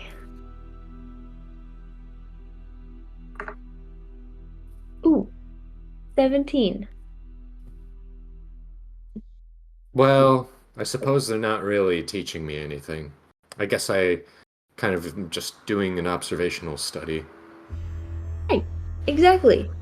And that can be paused and then resumed. One problem. I can't leave. And I don't think you two can either.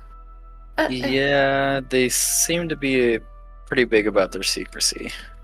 They said they were going to grant us an audience, or they were going to work. They were. I misinterpreted that. Oh, Whoever I the- mean, they they allow me to walk around if there's a guard with me.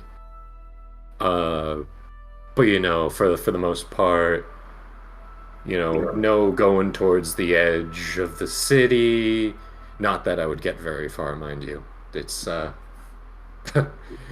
this place has mountains for walls. Oof. Yeah, falling is not my specialty, despite how many times I've fallen. Yeah, but I don't know. I mean, they kind of looked at me funny.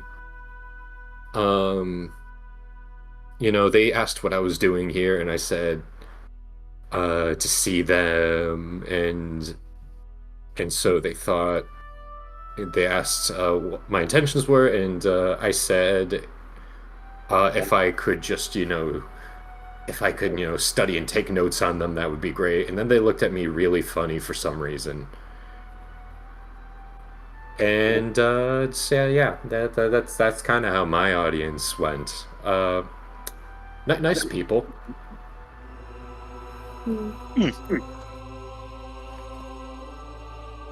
Do they... Have you gotten any sense that they are compassionate towards the problems of others? I mean, so they keep me well fed. Even if if I manage to, if I don't end up poking and prodding at them, trying to do on-hand research, they reward me for good behavior with letting me pick my next meal.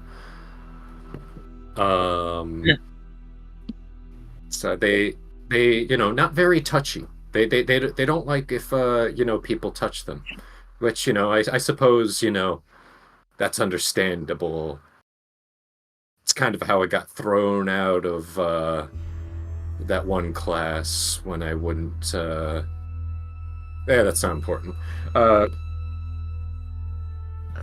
Okay. But they're all right. They do talk a lot about security and supplies, and something about how short folk are dangerous and can't be trusted. I mean, yeah, they're all right. Sounds kind of sizist to me. But about these classes, they wouldn't happen to be allowing you to go into the runesmithing classes, would they? Well, I mean, no, not really. That's kind of. I think the farthest I got was, I got to learn some giant history. That's pretty cool. Did you know that the giant tribes fracturing wasn't an actual fracture? Well, I mean, according to them, it's biased source. They said that they were all given a mission. But anyways, you could take history. You can help out and do some activities around. So they need help for whenever they're doing. Oh, I think we should actually be coming up on another Battle Fest. That should be fun. Those are always good to watch. So that they usually, I think I was the water boy for one of those. Really? Battlefest? Oh yeah. A big thing with frost giants in particular. I don't see a lot of stone giants participate. They're big about proving themselves as warriors and in the ring, and and because of that they might They might get assigned to a higher role, if they're, one of the guards. Maybe if they're... I think some administrative roles. I think that's how... when, like, a specific battle fest happened, that's how the latest chieftain got into power. Hmm. And he defends his title every year. So these battles, are they just till the other person forfeits, or is it to the death? Well, till the other person yields, but there's some times where the other opponent doesn't get the chance to yield. Ooh. But the chief's been pretty clear that no fatalities are allowed. And so, a bit of tradition being bent there, but the times are rough.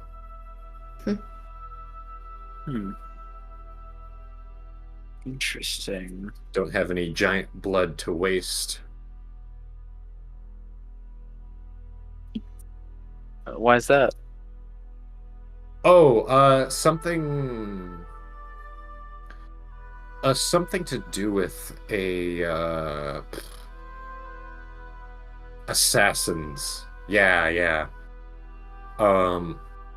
There's been, or maybe raids on counter raids. I don't know. It's interesting. They talk about how there's some small folk, she says with air quotes, that have been hunting them whenever they go out. Have we heard anything about that? You haven't heard anything in particular about like any people hunting giants, but obviously if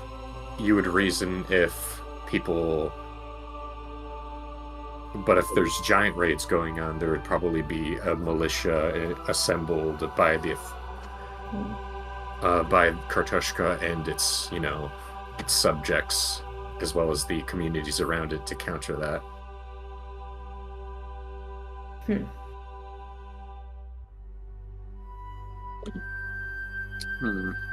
Yeah, no.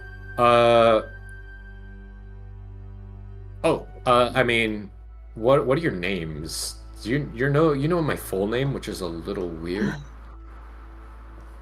Oh, sorry about that. I'm Helmir. I'm Volpa. Okay. So, what's your major?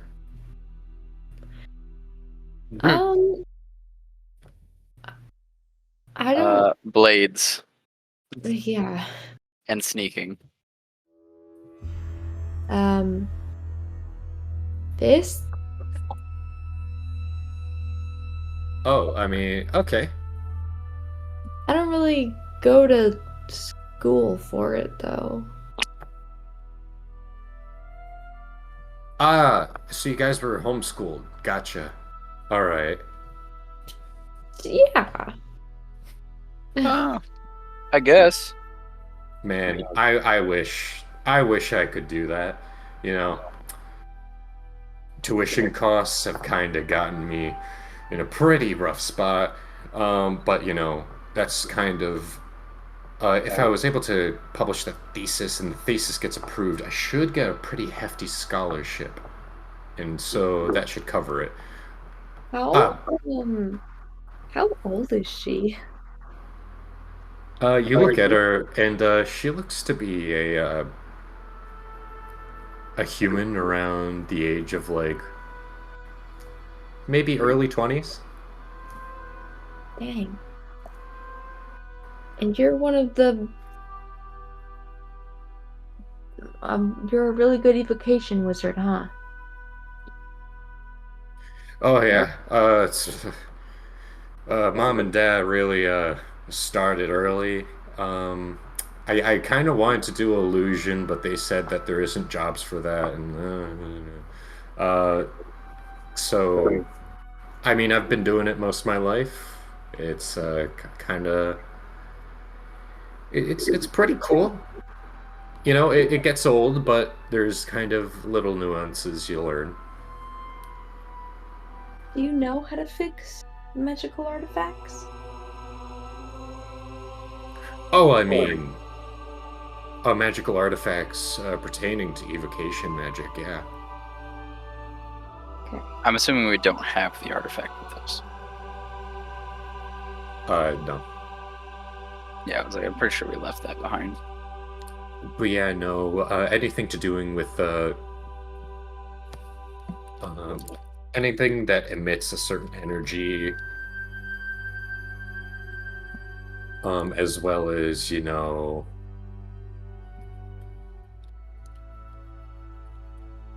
uh,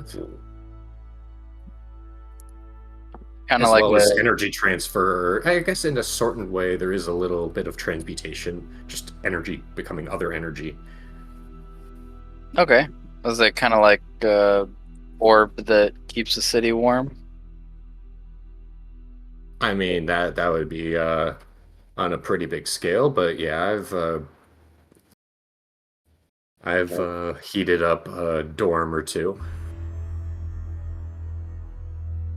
Hmm. Okay.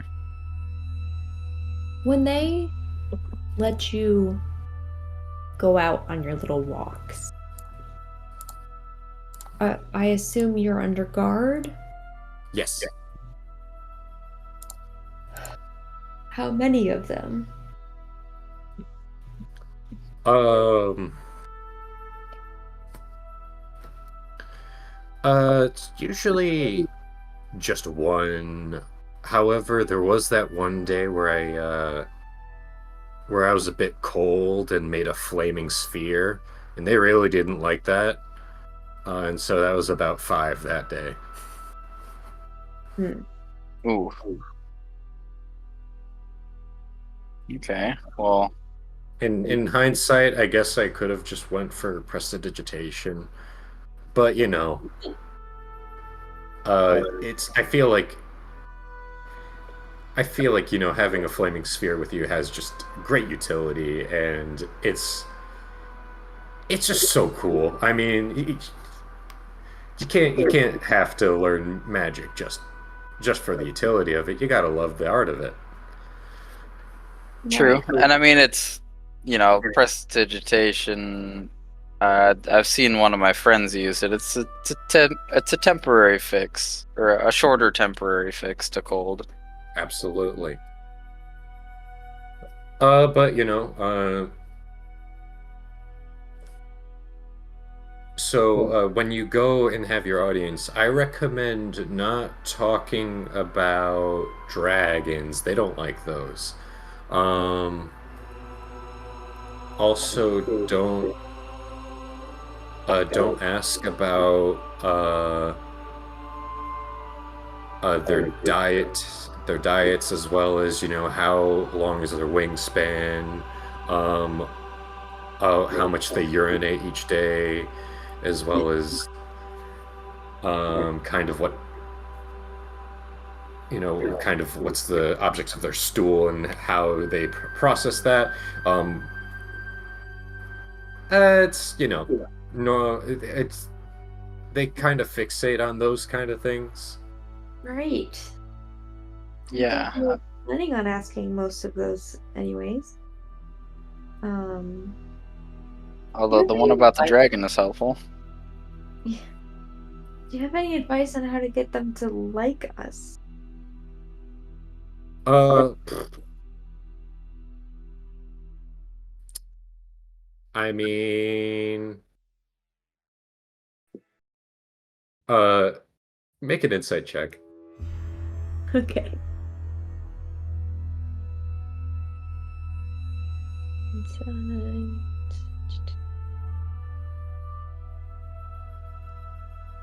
Ooh, 26. So you see immediately that she thinks that they like her. In reality, it's very much a thing of they are.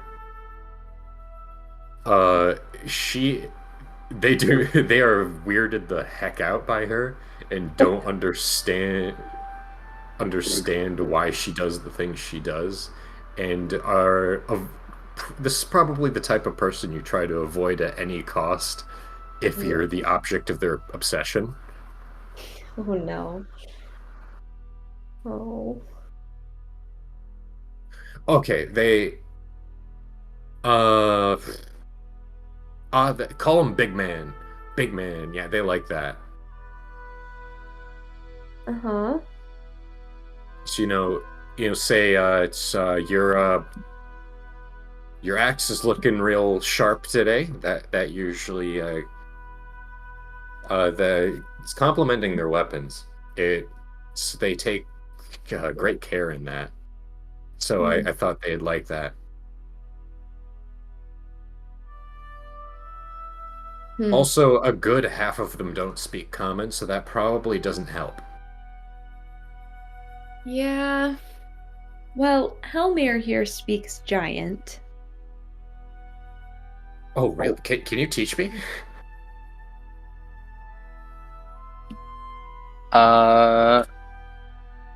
Yeah.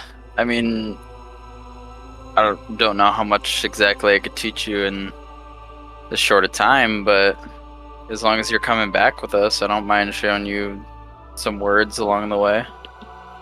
Nice. Okay, let me know if you figure that out, but in the meantime, any bit would help.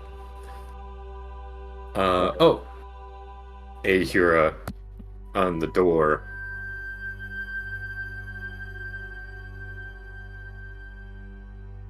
Valas verslit. And that means we're coming in. And so he opens the gate and beckons you forth. Is that actually what it means? It means move, outsider. Yeah. Okay.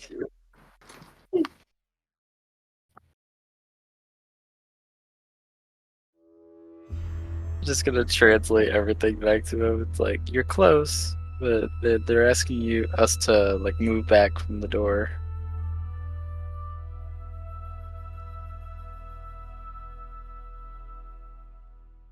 All right, and so as he opens up the gates, he has 3 more guards behind him.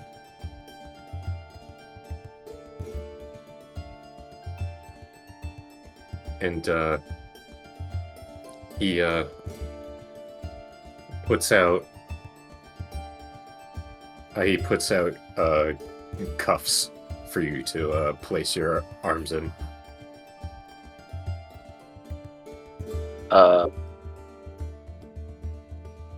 Are we prisoners, or are we coming in here as friends?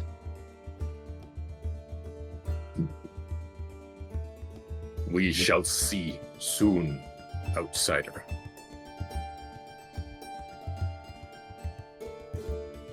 I will comply and let them do it.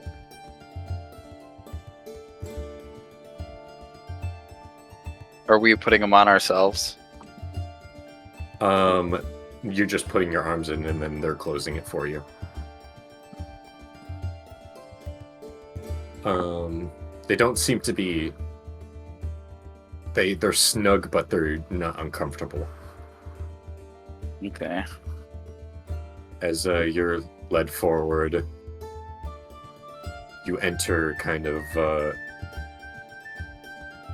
up kind of these staircase, which goes into the middle of the central spire. Inside is a chamber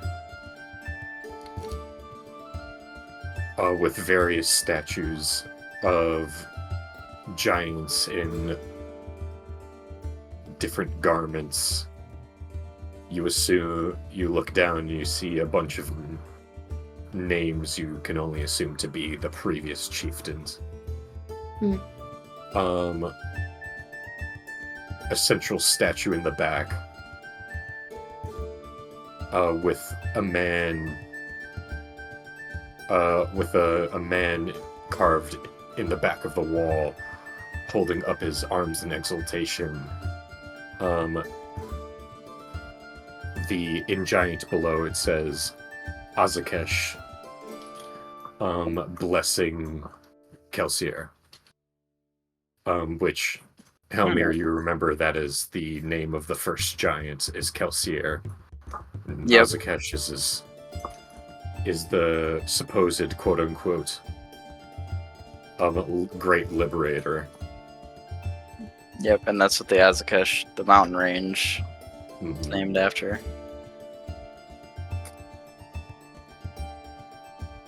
On the throne in front of you, bearing kind of long, sweeping garbs, you would expect a king to kind of lavish himself in a ton of colorful silks. This is complete black, as if he's in mourning.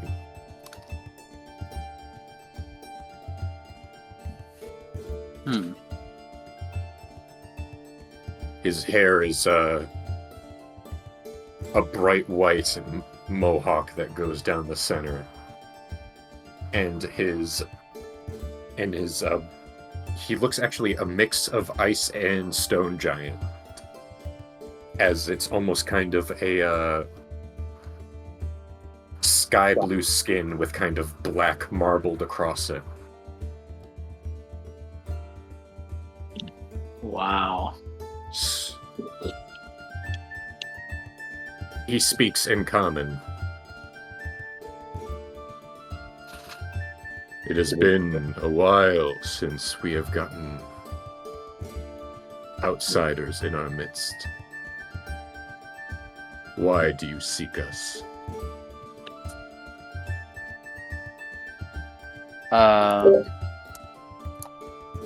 I have come, Helmir of the Hunt, to learn runesmithing from the great smiths of the ice giants. And I, Volpa of Verdast, have been seeking Quintargana, the wizard you currently keep here. I'm seeking her aid for Verdast itself after it has been gravely affected by the earthquake I'm sure you felt here as well.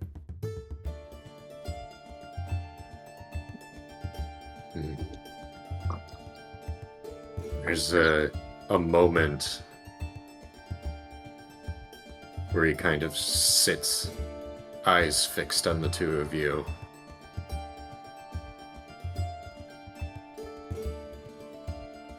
Make a persuasion check.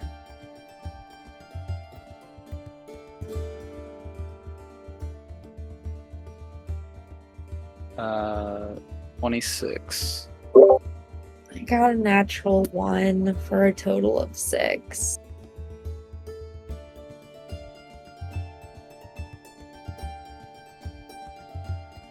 He stares. 15 seconds become 30.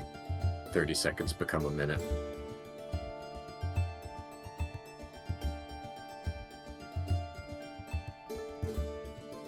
What was the number you got, Helmir? 26. And why should we trust the word of short folk?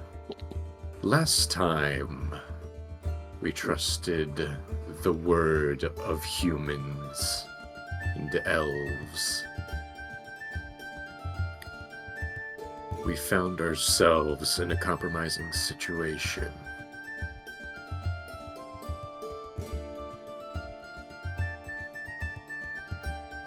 We merely sought to prolong our solitude, our secrecy, but upon setting eyes upon us,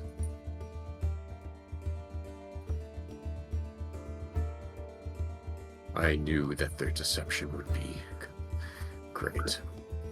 Their promise of honoring their deal to ward off some forsaken apocalypse.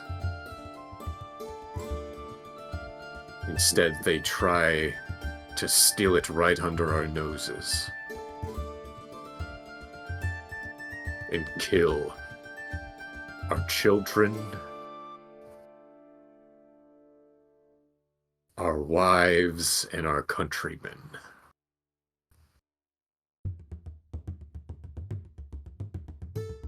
Runesmithing, you say you seek. I will not be convinced of your innocence until it is proven.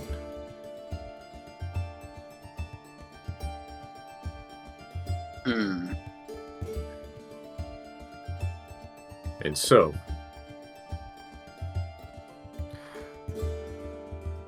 we'll let you sit for a while until the next 10 day.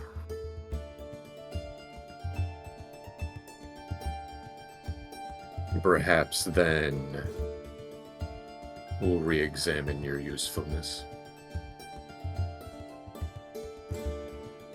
And at once the large doors that you went through to get here start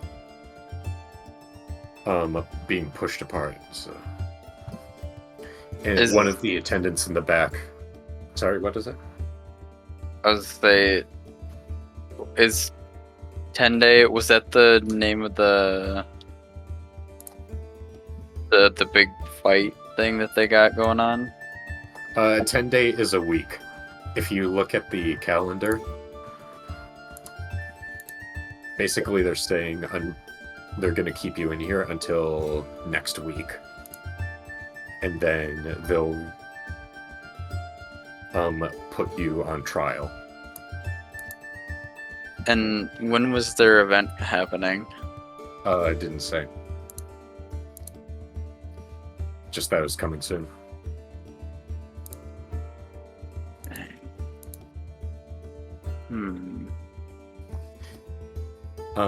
Towards the back, there's kind of the push of the heavy double doors open as an attendant goes in the back and spouts something in giant to the effect of, "Excuse me, this is a private audience. How dare you?" Oh, jeez. Thrim almighty, why can't you? And then pushing past him is, from what you can tell, an adolescent ice giant. With a short black hair. As he runs up into fluent common goes, "Hey, they didn't do anything. You can't just imprison them before anything. Isn't that just inviting more misfortune onto our lands?" And the chieftain just kind of puts up his hand on his head. This doesn't seem like the first time that he's barged into here. "For the last time, Ragnar, you cannot disturb these proceedings whenever you damn well like. I understand that Vasher saved you, but you cannot use that as an explanation that all short folk are to be trusted."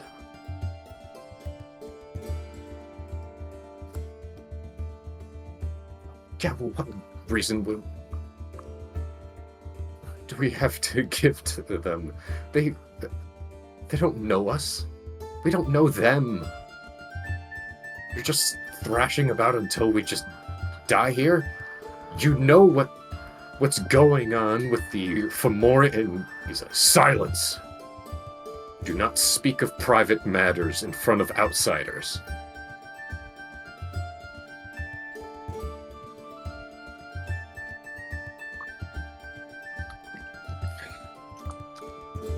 Look, I know your decision must be difficult, and I recognize the wrongdoings of the people before me,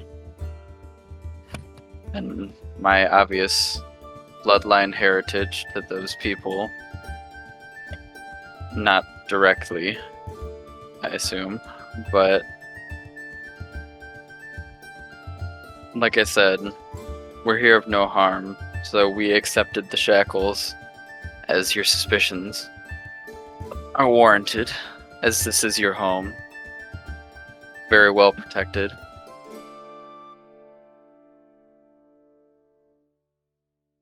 How about the games that are coming up?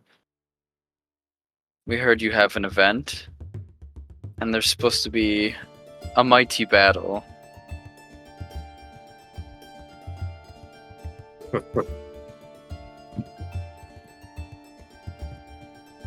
What if we joined?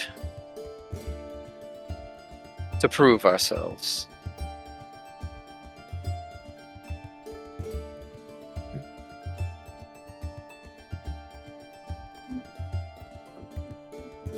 If we win, Oh, go ahead. I'll say if we win, you'll let me learn runesmithing, and we'll be able to take our friend to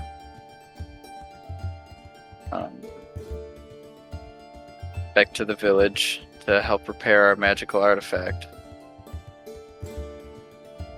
From then, she seems to really like this place. She's welcome to come back if that helps keep your guys' secrecy. And I kind of whisper to Volpa, what should we offer in return? What should we offer in return? Yeah, like if we don't win the games. The crystals, maybe? I don't know. They probably already know where that is. Yeah. I guess if they win the game, we'd probably have to. Well, we'd probably be dead. True. I mean, supposedly there's no killing, but Well, I guess maybe if they win, we just leave and never return.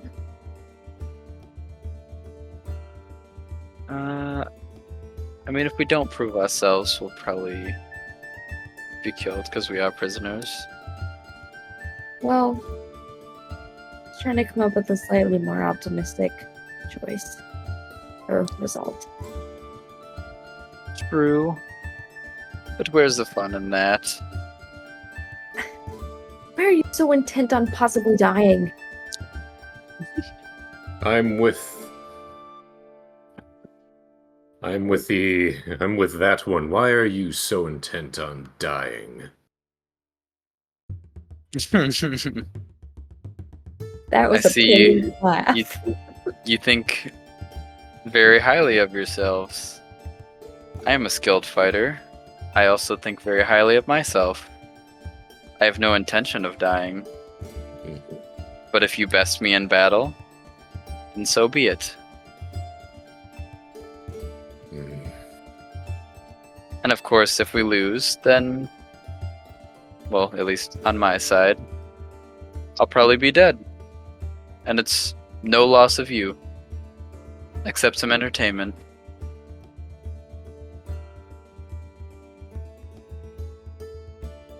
Before we agree to this,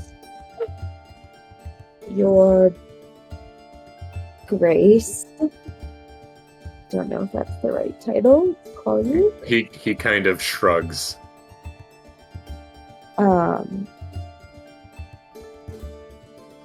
I just want to make it clear that for me,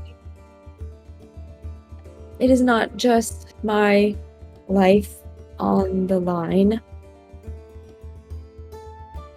but the lives of a whole town of people, much like your own.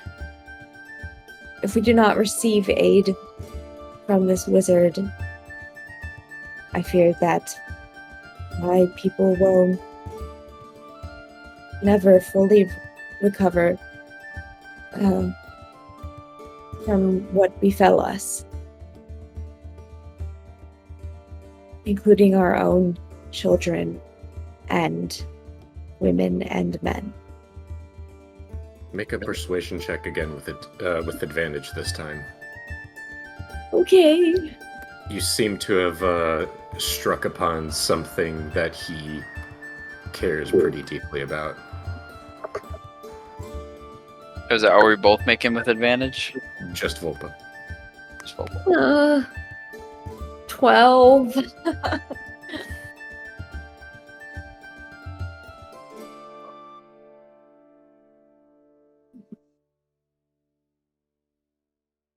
I'll consider it. For Thank now,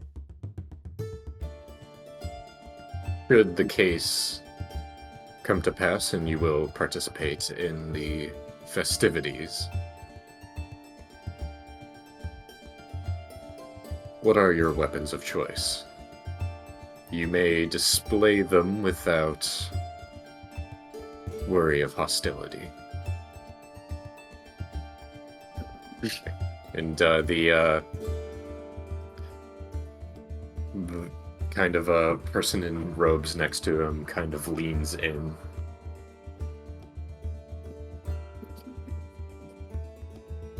Helmir will pull out his short swords, holding the blade end, and he'll kind of set them on the ground and then hold the bow in one hand and his quiver in the other.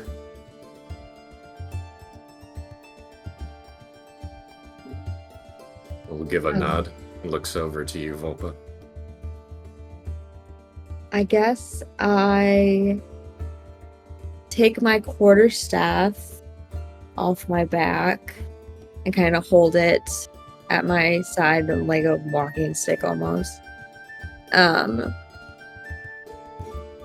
also palm out a few darts I have.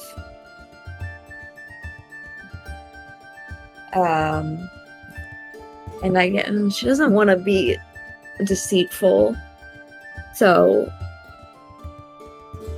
I guess for flavor, if you'll allow it, instead of like fully bamfing stuff out, she'll just kind of like when she was running across the wall in the tunnel, just kind of let the like astral self kind of flicker in and out a little bit for a couple seconds while she's displaying her more tangible weapons.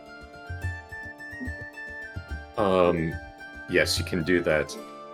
So as your kind of the light blue translucent form of the astral self kind of flickers in and out of existence, as you hold your quarterstaff up high, one of the shamans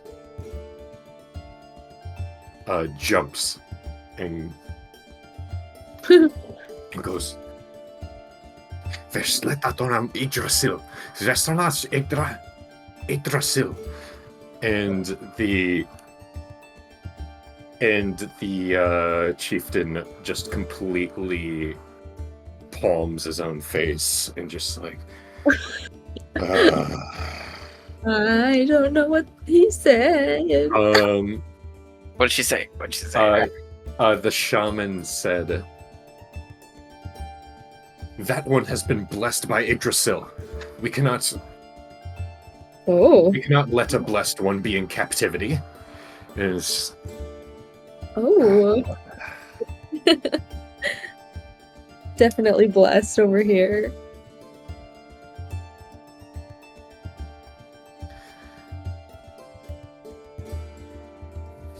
Chieftain, you can't surely this is the will of the world tree speaking. We cannot ignore her call. Traditions like that are what led us to ruin. We will not let old ways of thinking restrict us. Should I go tell the rest of the town that we are keeping a blessed one in captivity then? Damn your superstitions.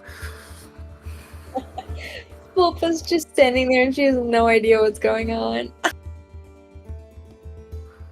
The other one stays in captivity, but both will remain under guard regardless. And this isn't the time to be making jokes. Okay. He sighs, motions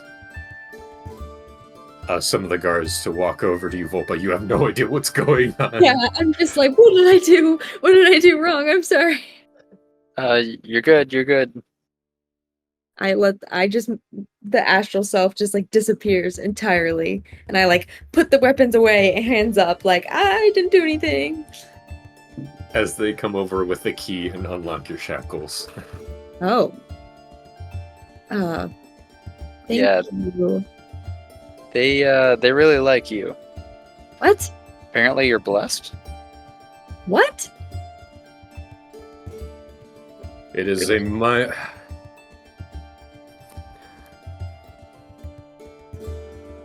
is a following of shamanism that those blessed by the world tree shall be heeded as those responsible for the fate of the world. Yada yada yada. Yeah, and that didn't really help with the last 5 blessed ones falling off a cliff, did that. They're still just as dead. Was their fate to add another hill to the snow pile? Okay. Cool. Well, the shaman likes you. Okay. Regardless, we're going to have to reconsider some options. The half-elf will be allowed to compete, but we are not allowed to risk blessed ones in combat. What if I want to, though?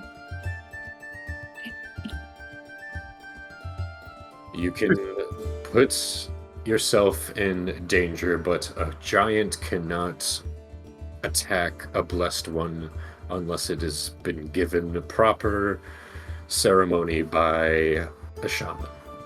Wait, whoa. Hold on. What else does a blessed one get to do?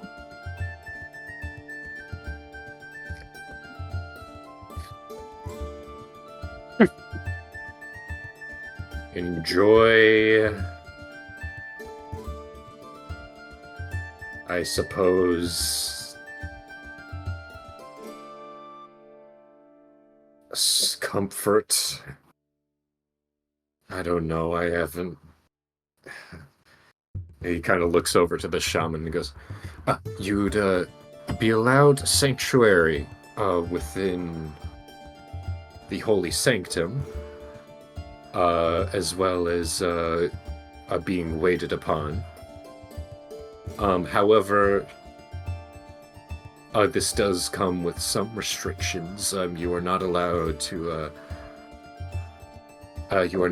eat any leavened grains.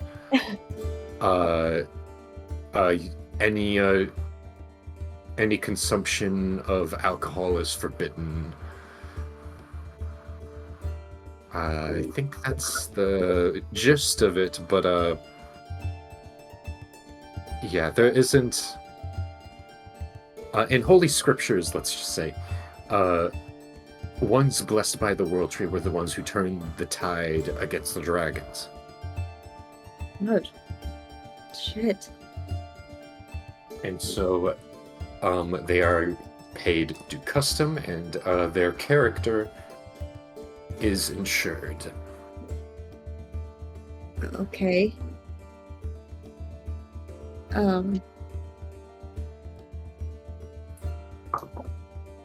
Anyways, you may visit your friend in. You may visit your friend at any point if you like. He will be mostly confined to his cell during night hours, but during the day he can walk about as well, as long as he's attended with a guard. You have an because you are an outsider, which is unheard of for the gift of Yggdrasil, you will still need a guard, unfortunately. Sure. And so, you see in the back, the kid, kind of, his arms crossed with a smile, kind of going, as if he knew. It's just like, I told you so. It's just like, you wouldn't, okay.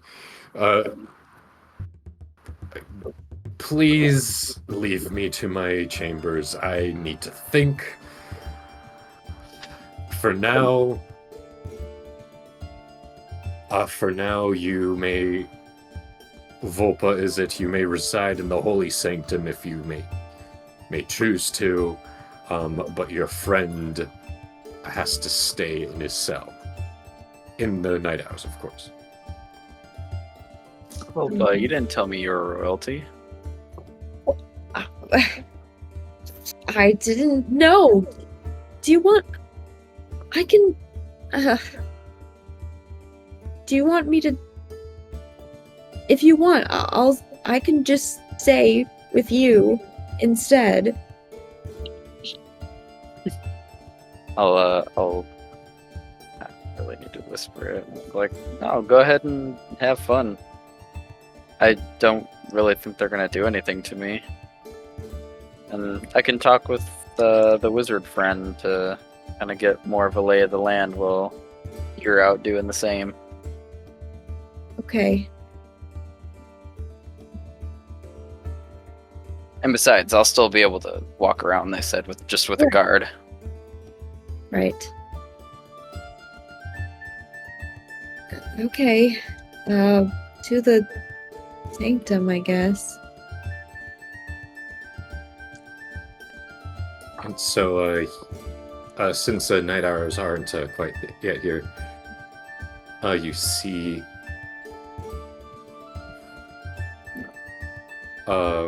as you're brought before what looks to be like a big church with stained glass windows, stone giants are kind of you look around and you're like, oh, they're constructing something, but you don't see any scaffolding, and they almost kind of melt into the stonework as wherever they grab, it's almost like they're reaching into mud and pulling themselves up. You even see one person who kind of has there is one large support pillar, and it's on someone who's painting the ceiling. Who's kind of leaned back, balancing on it, and just kind of like, okay. And you see what looks to be two women with each wielding a long sword, with long hair in front of them, as it seems to be kind of the main centerpiece of the sanctum. Cool. Anyways, we will go and let you look around the place. I'll be nearby. Unfortunately, Sephi right here can't leave you alone, either of you. You see what looks to be this a tall frost giant woman.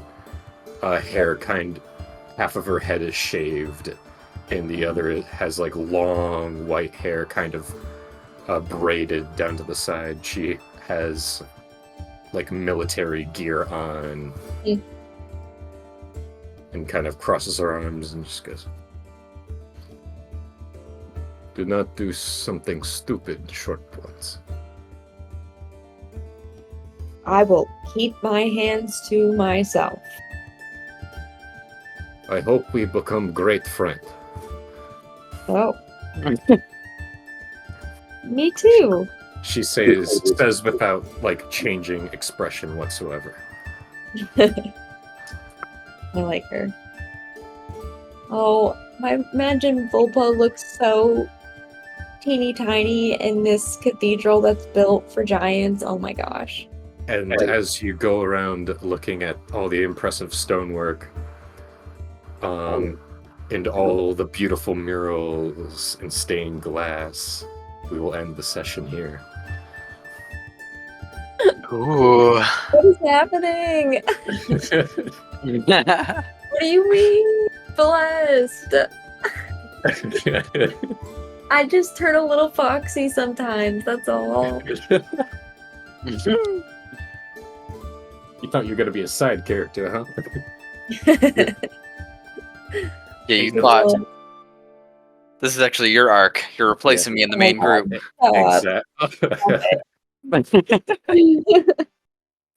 I was thinking about this session. I'm just like, man, I don't know how they're gonna react to just being tossed in jail. I don't know about that. Yeah. I mean, that was great. That's one of the things I love about D&D. It's like, what if I didn't choose to have her vamp out her astral self? You know?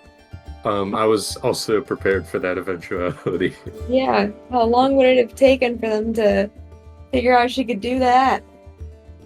It would probably be like a round of combat, and then a shaman would be like, "Look!" Hold on a second. Yeah. That was cool. Oh my That gosh. was Yeah, things have gotten a little bit more complicated. Yeah. yeah. I don't know. Hold on, where is music command? Oh dang it! I still didn't ask when the thing was supposed to happen.